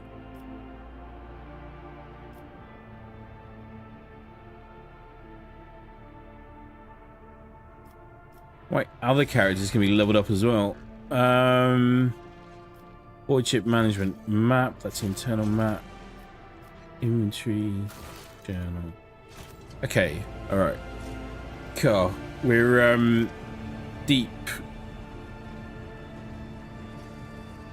in. I only feel like I'm only just starting to understand the full nuances of this game, or start some of the early nuances. I know there's so much more to come.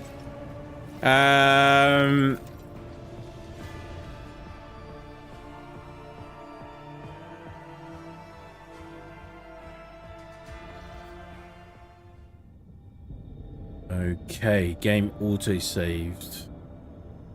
So this is what we've got available to us.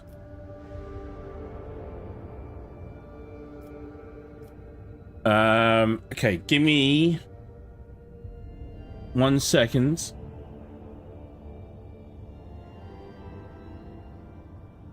Before we do anything from this, I'm just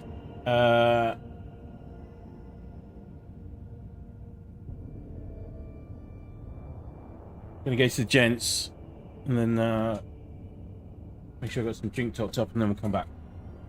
Bear with me. I'll be right back.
All right. I'm back. Also, before we do this, I want to go back to the bridge and try and see how I can level up my other characters.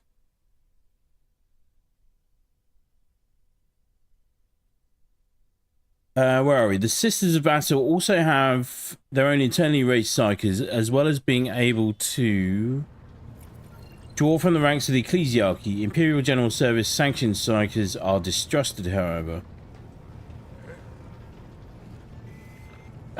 Much like the ones that we've seen in Darktide as playable characters, right? Earlier you were recalling the Men of Iron and the Men of Bronze, who are separate generations of AI-controlled automatons, which nearly destroyed Golden Age humanity with their scientist uprisings. Yeah, see, that era I don't know too much about, but that's exactly it. You see, Cinch basically vibes directly with purely digital computerized artificial intelligences, instantly free-willingly converting them to his cause. The instant their systems are initialized, that I definitely didn't know. Alright, that's cool, but not in a good way, obviously, but cool. I do like that. Do like that. To the Lord Captain's quarters.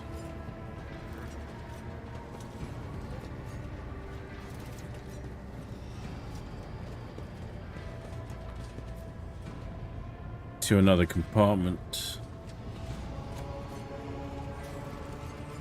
Right. Character.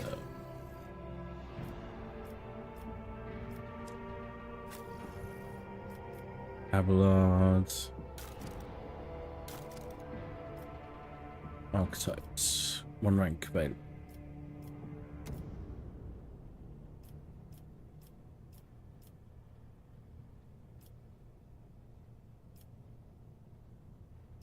Let's do this.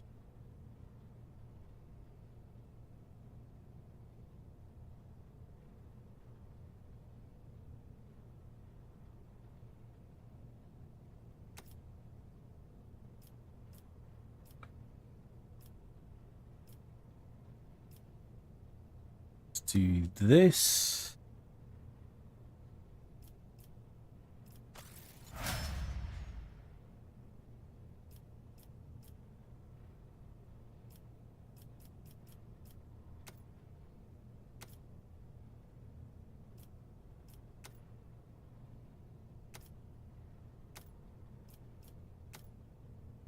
Okay.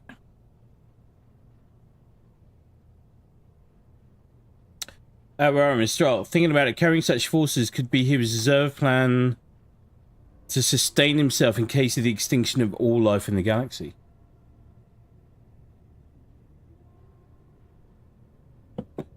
Definitely be a way to go. Sounds very much like Ultron. Marvel style. The comic book version, at least. Just is a sort of a digital, non-corporeal entity at this stage. Where do we go?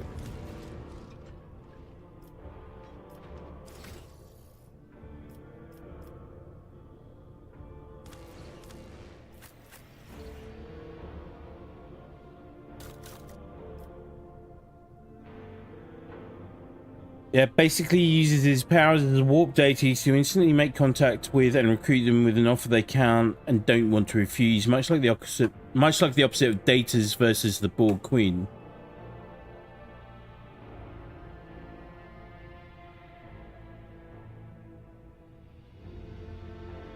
The Borg are they are one of the greatest sci-fi evil creations ever made as well.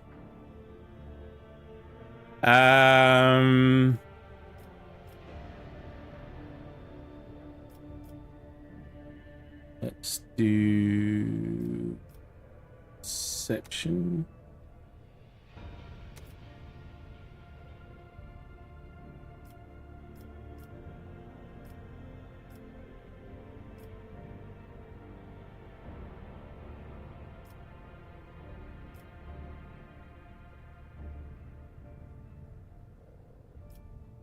Thief, pain channeling.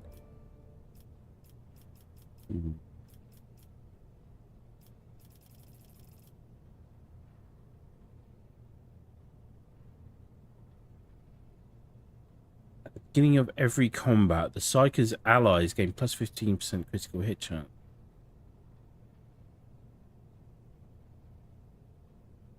First critical hit removes this effect.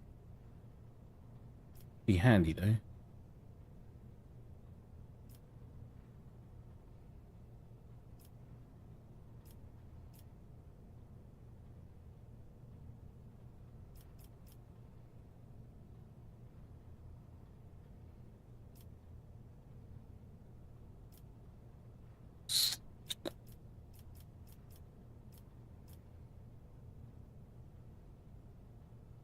Do this one.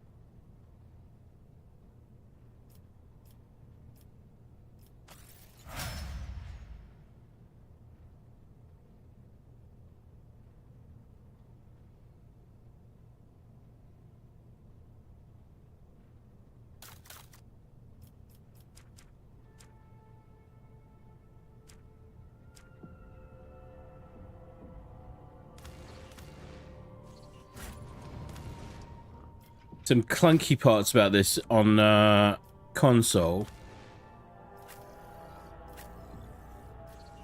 is that, like, I can't, where it says Argenta up in the top there where we can scroll through initially, can't do that anymore.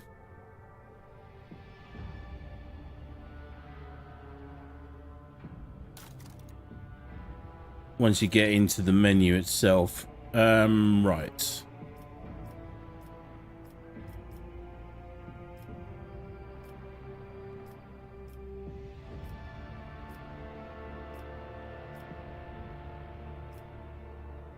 Agility, base value, origin advancement, agility advancement, plus 10, origin advancement, finest.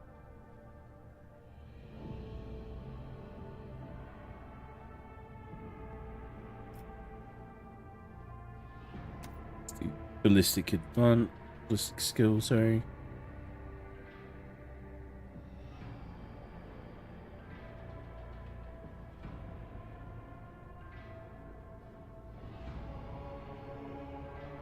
Should have someone that can do this, so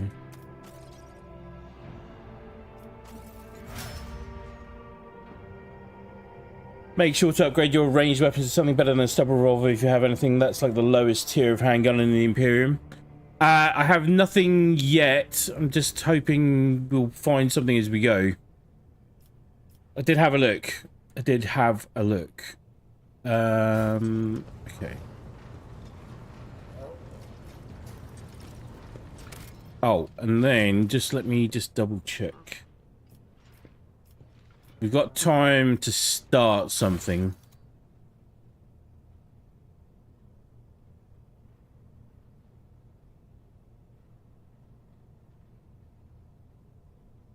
The interrogator must have visited Warhammer Norris.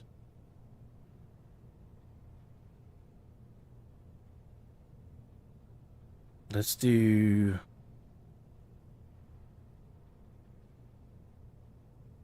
Let's go to the prison planetoid, I guess, Ricardophilia. Hang on, something's nagging at me in the back of my head here.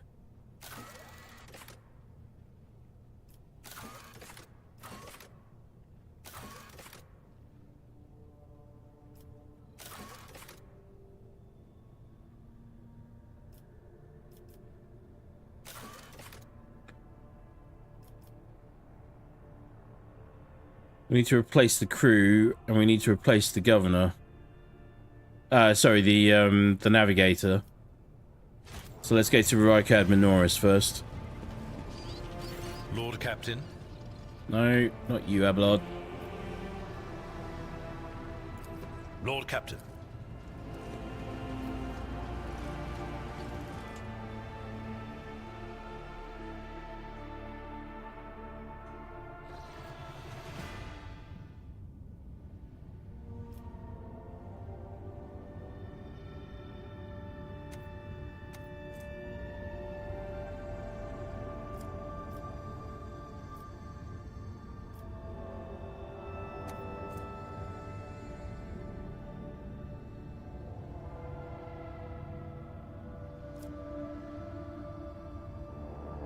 Traffic station, huh?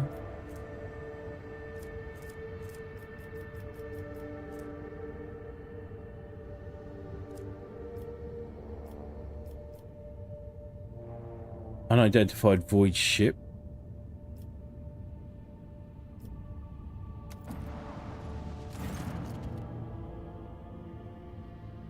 That's not what I meant to do.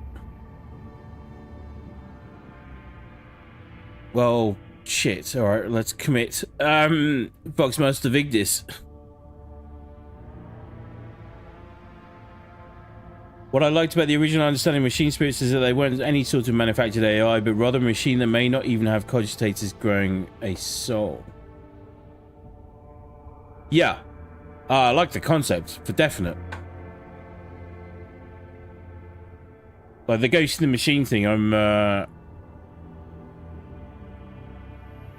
you know, like maybe we're literally witnessing that happen right now under our very nose. Because let's be honest, when it does happen, it will happen without us knowing about it first.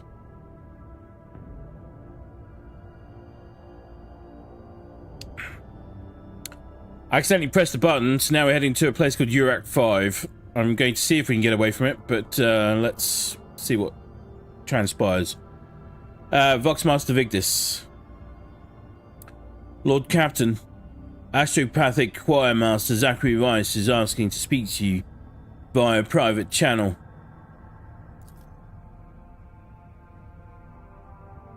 Greetings, your lordship.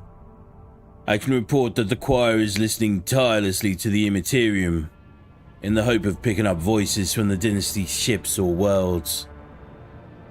However, we have heard something horrifying instead. Amid the Immaterium's tumult, something is screaming. This scream is driving your choir mad. Till it stops, we have no hope of contacting any of the dynasty's worlds. It is coming from the Rykard system's astropathic station.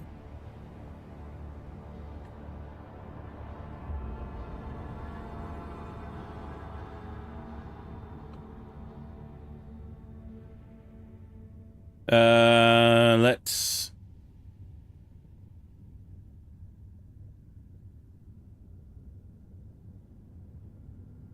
Well, I don't have access to any of the rogue traders directly at the moment. But we are bound to encounter them either via Rykard Minoris or the prison asteroid. Rykard Philia. So we will get there. I'm not going to pursue this one quite yet because this is we're venturing out of our lane here in 1 second. I have more important matters to attend to at the moment. My apologies for distracting your lordship. Yeah, Zachary, so you should... My bad.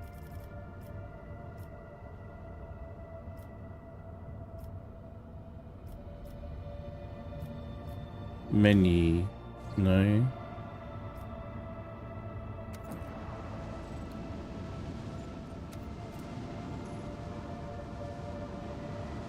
So Rykard Minoris it is. But yeah, it's a good point, well made. We had definitely got to be careful about how we are conducting ourselves. It's a good point.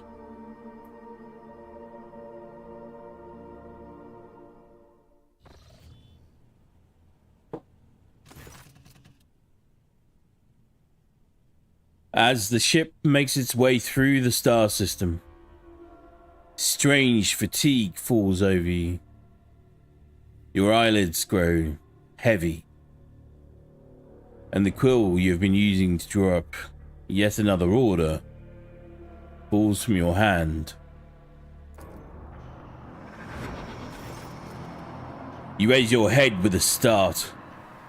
Someone else is here, in your study. You stand up and stare at the dozens upon dozens of corpses surrounding you. Among their number, you recognize the disfigured and bloodied faces of those who died on the ship's bridge and those you met in your previous life. How is this possible? Where are the enforcers posted to stand guard? It matters not. You are alone against a horde of heretics, risen from the darkness to take your life. As if of its own accord, the shard lying on the edge of the desk, the sole remnant of Kudran Voitvir's weapon, slips into your hand. The metal is searing cold. The dead sway from side to side, closing in around you in a nightmarishly slow advance.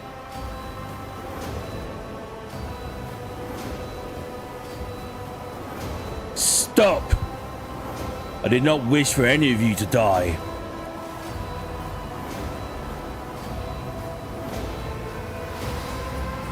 The dead remain deaf to your words, creeping ever closer with the inevitability of death itself. You belatedly realize that your trembling hand has found the shard when its razor-sharp edge cuts into your palm.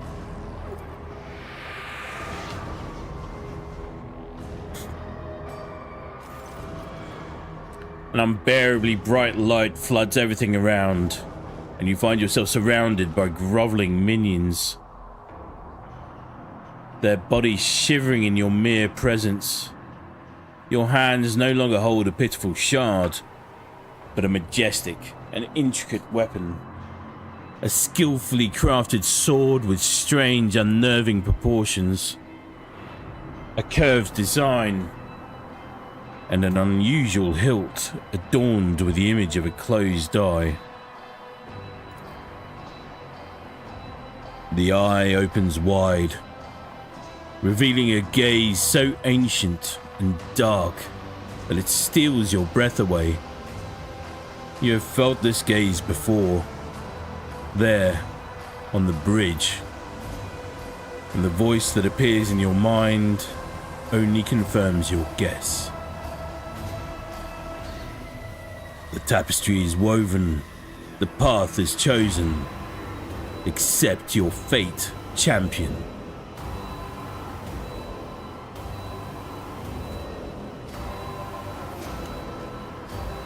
Never. Your body refuses to obey your mind. The handle feels as if it has become one with your hands, and the gaze of the demonic eyes sets your very soul ablaze. Resisting your fate is futile. You scream as you feel your soul burn away to ash.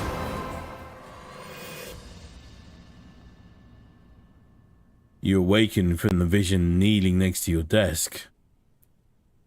Clothes drenched in sweat and with a sour taste on your tongue. Your head is ringing and you struggle to recall those faces and the image of the sword in your hands. Only the deep cut on your palm and the bloody shard lying on the floor remind you of what just transpired.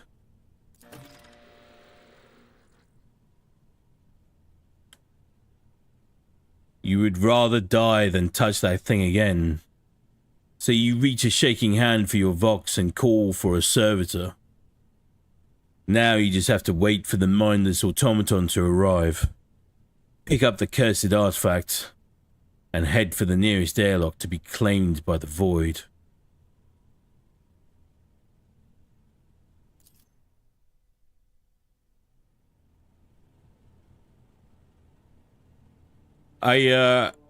Interesting that turned out to be a failed, air quotes, quest line. Because I'm sure you're saying it right now. Yes, you are. And a scream from the warp is usually a very bad sign, not necessarily of any sort of warp entity, but usually caused by mass angst and chaos invocation amongst the living. Yeah. You may not be up to it right now, but I don't blame your choir master one whit for delivering that warning. It is surely a matter of great concern regarding the encroachment of chaos into this system. We will very definitely get to it. That is for certain. This is just an attempt at bribing you with false promises of power from that demon of Sinch. Yeah. Like, literally, this is how Horus gets turned to chaos. Or the beginnings of it is he's handed a weapon called, I want to say it's the Anatheme, but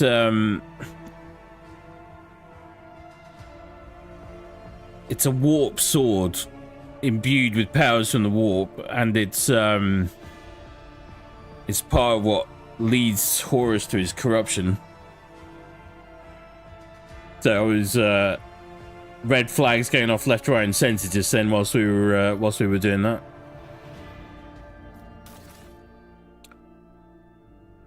Oh, there's a literal vault there. That's good.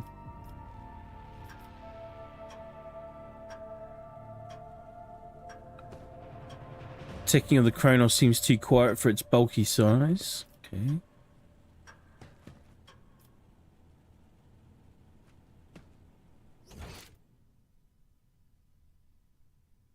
Shrine of Remembrance.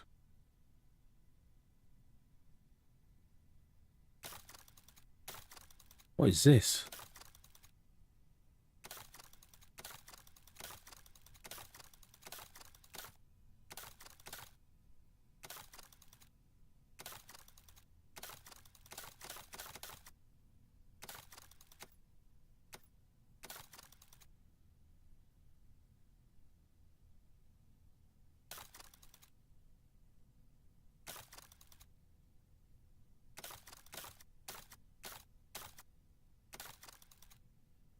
I have no idea what that is. That looks like gamer tags.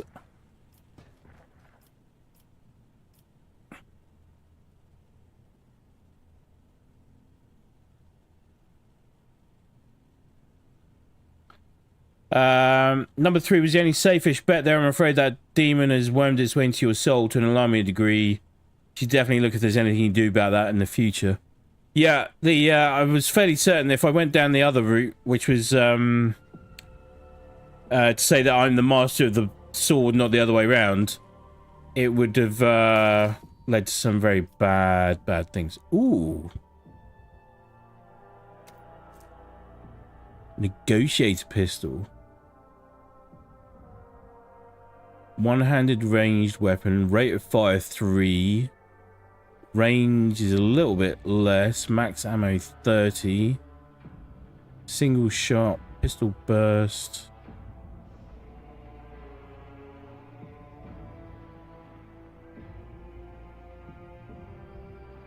I think we'll take that, don't you?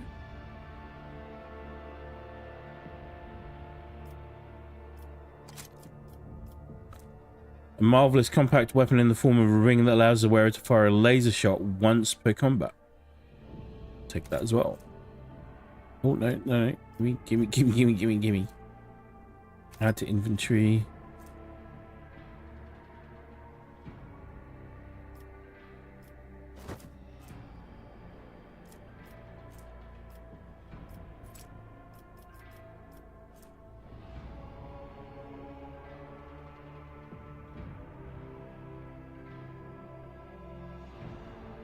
Pelt cloak. The wearer receives -5 less damage from critical hits.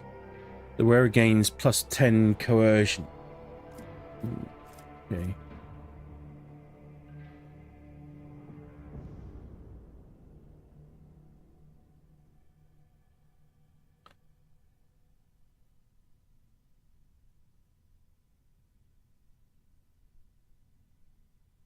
So yeah, I was typing pretty fast to keep up. The anthem, yes. I don't know why anyone would ever trust something conjured into existence by inherently untrustworthy extra-dimensional beings. Yeah. I am inclined to agree with you. What is that?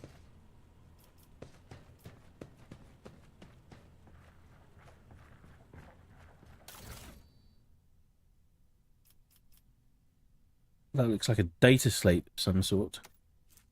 Cracked data slate.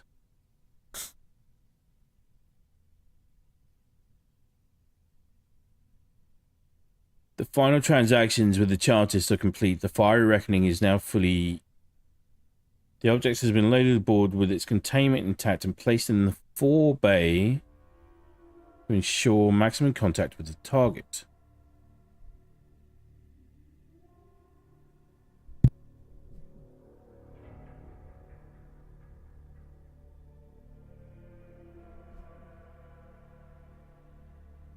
Right, sorry about that. I was sneezing my brains out.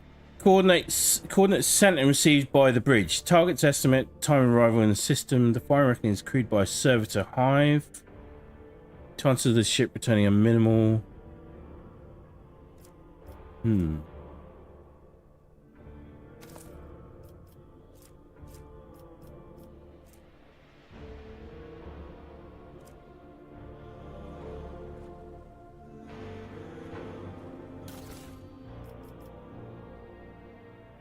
Inventory, what's this?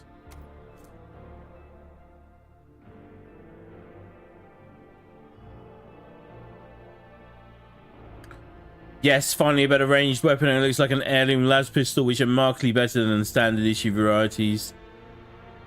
At least from what I remember the pen and paper RPG rulebooks. Yeah, I just have to remember to equip it in a second.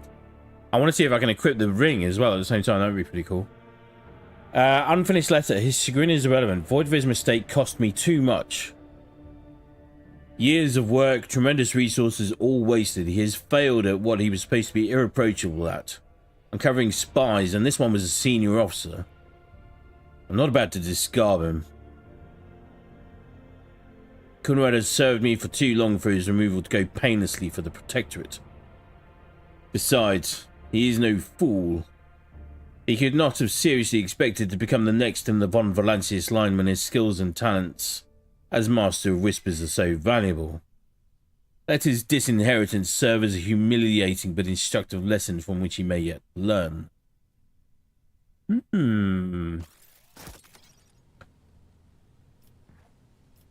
Oh, change appearance.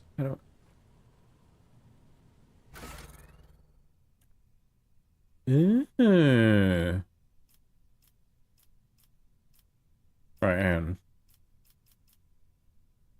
No, that's a bit too...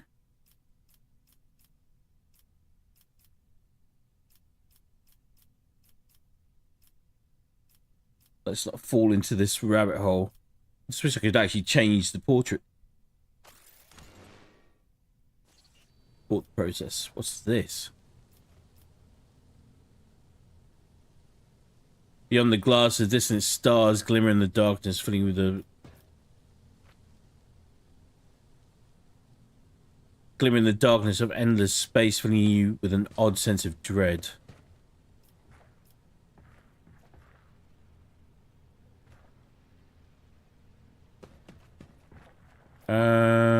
Ba-ba-ba-bum.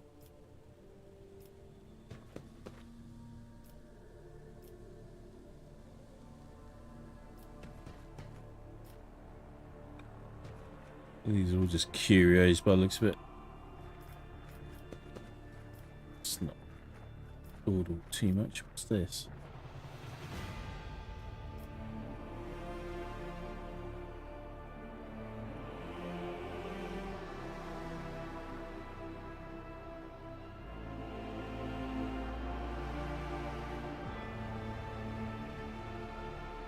Basically, that data set looks like a record of the employment of a Warhammer 40k fireship. And this is why he turned to chaos, of course, the tale all too common in Warhammer 40k. Oh yeah, for as motivation for him just being essentially shafted by Theodora here. It's Alright, to the Void Ship Bridge. Are there multiple ways I can go to the bridge? No. Right, hang on, before we do that. Let's see where we're at. We are going to do that. Oh, look at it as well. Look at it. Look at it. Look at how cool my new gun looks. Look at it.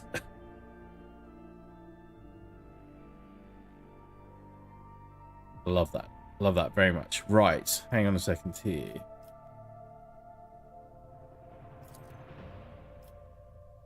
Yeah, okay, so I can equip the ring. Is it a ring or is it a bracelet of some sort?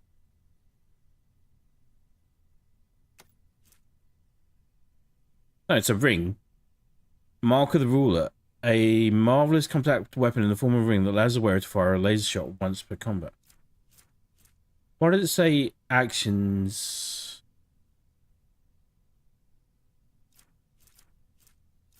Do I have to unequip? No, hang on. Just checking. Take off.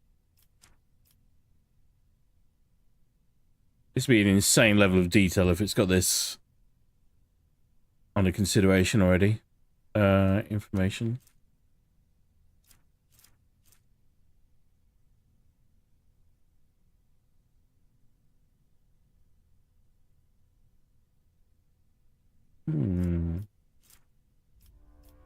Don't know why, but we'll keep it.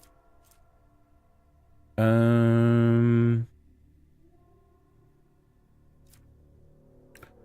like my cloak, but I might give that cloak to someone else. Context menu. Add that to cargo. We can add this to cargo. This to cargo.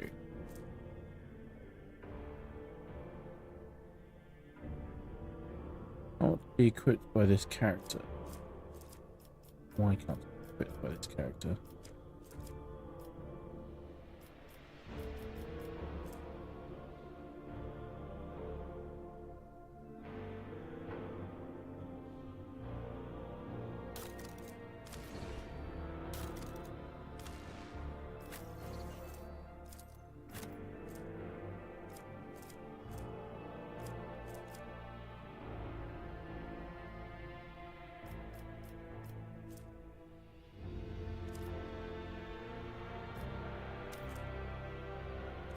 How do I split inventory? Yeah.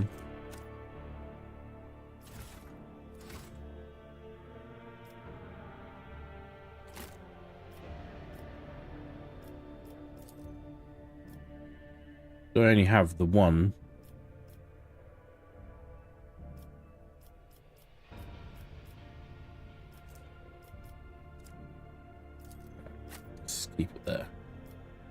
What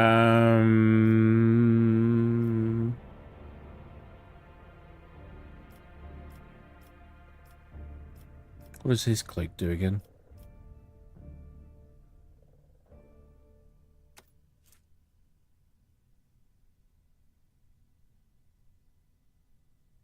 That's +5.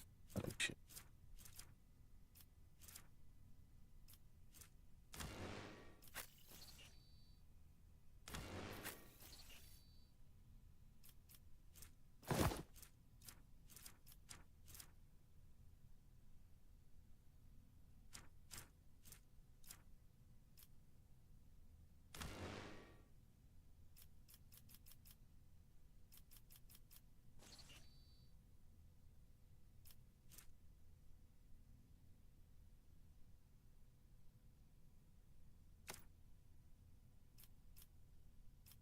She can't quit these?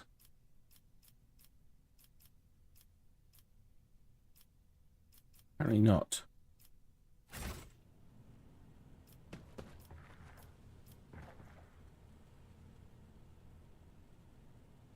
I think the data slate was from the communiques that Voigtveer had been having with people to come and attack the ship. Also, I'm surprised there isn't any alternative keyboard and mouse control support on console since we know other games can have it. Yeah, it's a bit of a shame, but, well, hopefully that's something they might sort out for Dark Heresy. But to the bridge we go. Just going to see this initial bit before we wrap up for today. We are just about ready. And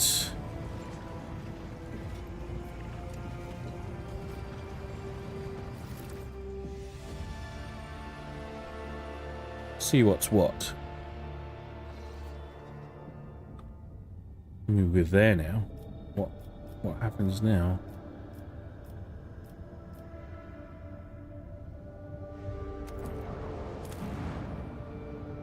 Ooh. Begin scan.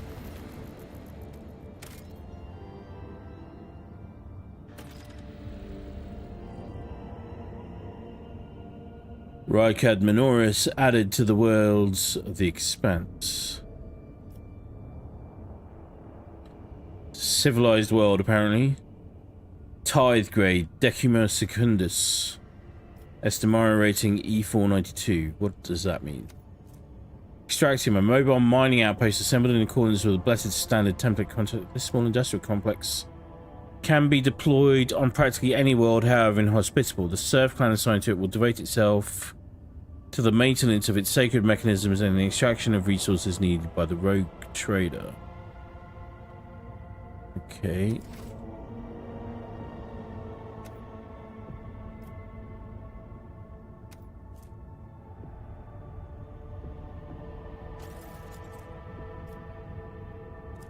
Wait, how did I...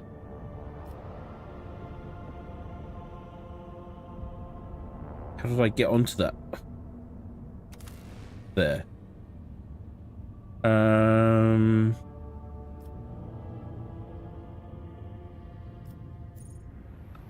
So we can select the starport.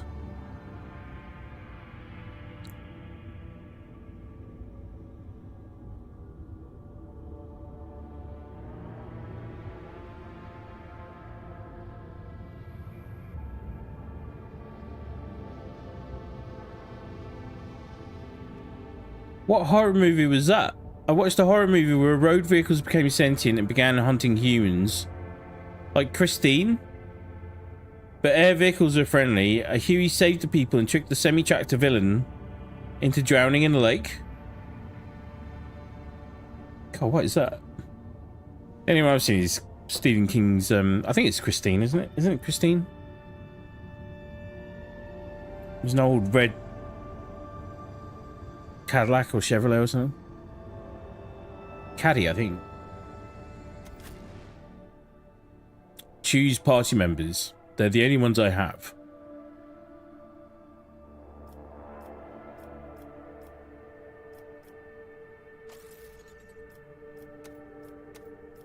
Okay, yeah. That means they're chosen.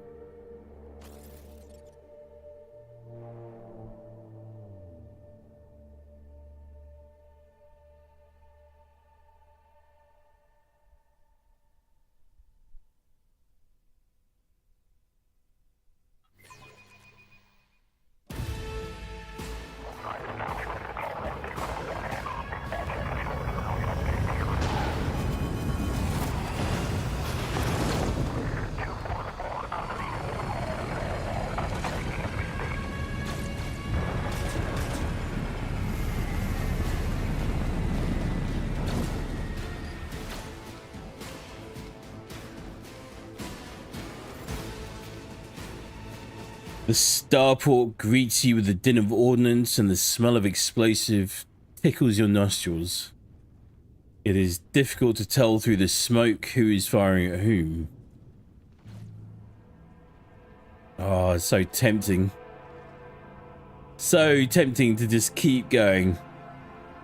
But we're gonna be disciplined. We got a busy week ahead of us. Alright, we've arrived on our first planet. We're really getting stuck into the middle of it now. We are officially in the role of the rogue trader, so that's very freaking cool. I love this game so much. It's so good. Okay, where are we? We'll pick up on this next Monday, same time. And then we'll see what Rykad Minoris has in store for us as a planet. Let's just... That's already saved, I think. And then what we will do is see where we go with this next time. But where are we tomorrow? Tomorrow we'll be over on the Pathfinders channel. We'll be starting Outer Worlds 2. So looking forward to that. I've heard lots of good things about that as well, so that'll be lots of fun. We are going to be looking at... The Battlefield update arrives late tomorrow night for us here. So we'll be checking that out on Wednesday. Schedules for both of those are up and running already. So that's over there. And then Thursday this week, my time, Space Marine 2... We'll hopefully be getting onto the Heroic Heavy Bolter, if I haven't already got the Heroic Heavy Bolt pistol by that stage. Both of which are high on my list of things to do. And we're repping Blood Angels, because I'll be prepping a video for the Sanguinary Guard at some point soon. Right, let's just catch up on this last comment here. It was an old movie like 70s or 80s, but I kind of like the plot twist and that the Huey was actually able to talk to the people using its radio. Contacted them for rescue and flew to save them. Man, I'm usually good with movies. I've not heard of that one. I need to check that out. That sounds cool though. Do like the sound of that. Okay. This has been awesome. I feel like we've just arrived at the start of the game. 8 hours in. Feel like we've just arrived, but yeah. Michelle, you know, I can't remember the name right now, but I think it was Vars, like the Pixar series. That's probably wrong, though. It was definitely a B movie, trying to capitalize on Christine's success. Even better. I do like a good B movie every now and then. Right. We're going to wrap up for today. This has been a lot of fun. Miss Charlotte, as always, thank you very much for your input. Very excited to see what else this has in store for us. So we'll pick up on this next Monday. As and when schedules allow, we might try and add in extra sessions for this other week, going into the new year. But we'll definitely keep at least one session locked in for this. This is just too good to miss, even if we are a little late to the party. Okay. Thank you. The Hellfire 506 VOD is up and running. Long road ahead, but isn't it always? We'll catch you on the next one very soon. stay frosty, be very good to each other. We'll catch you on the next one. Cheers for now.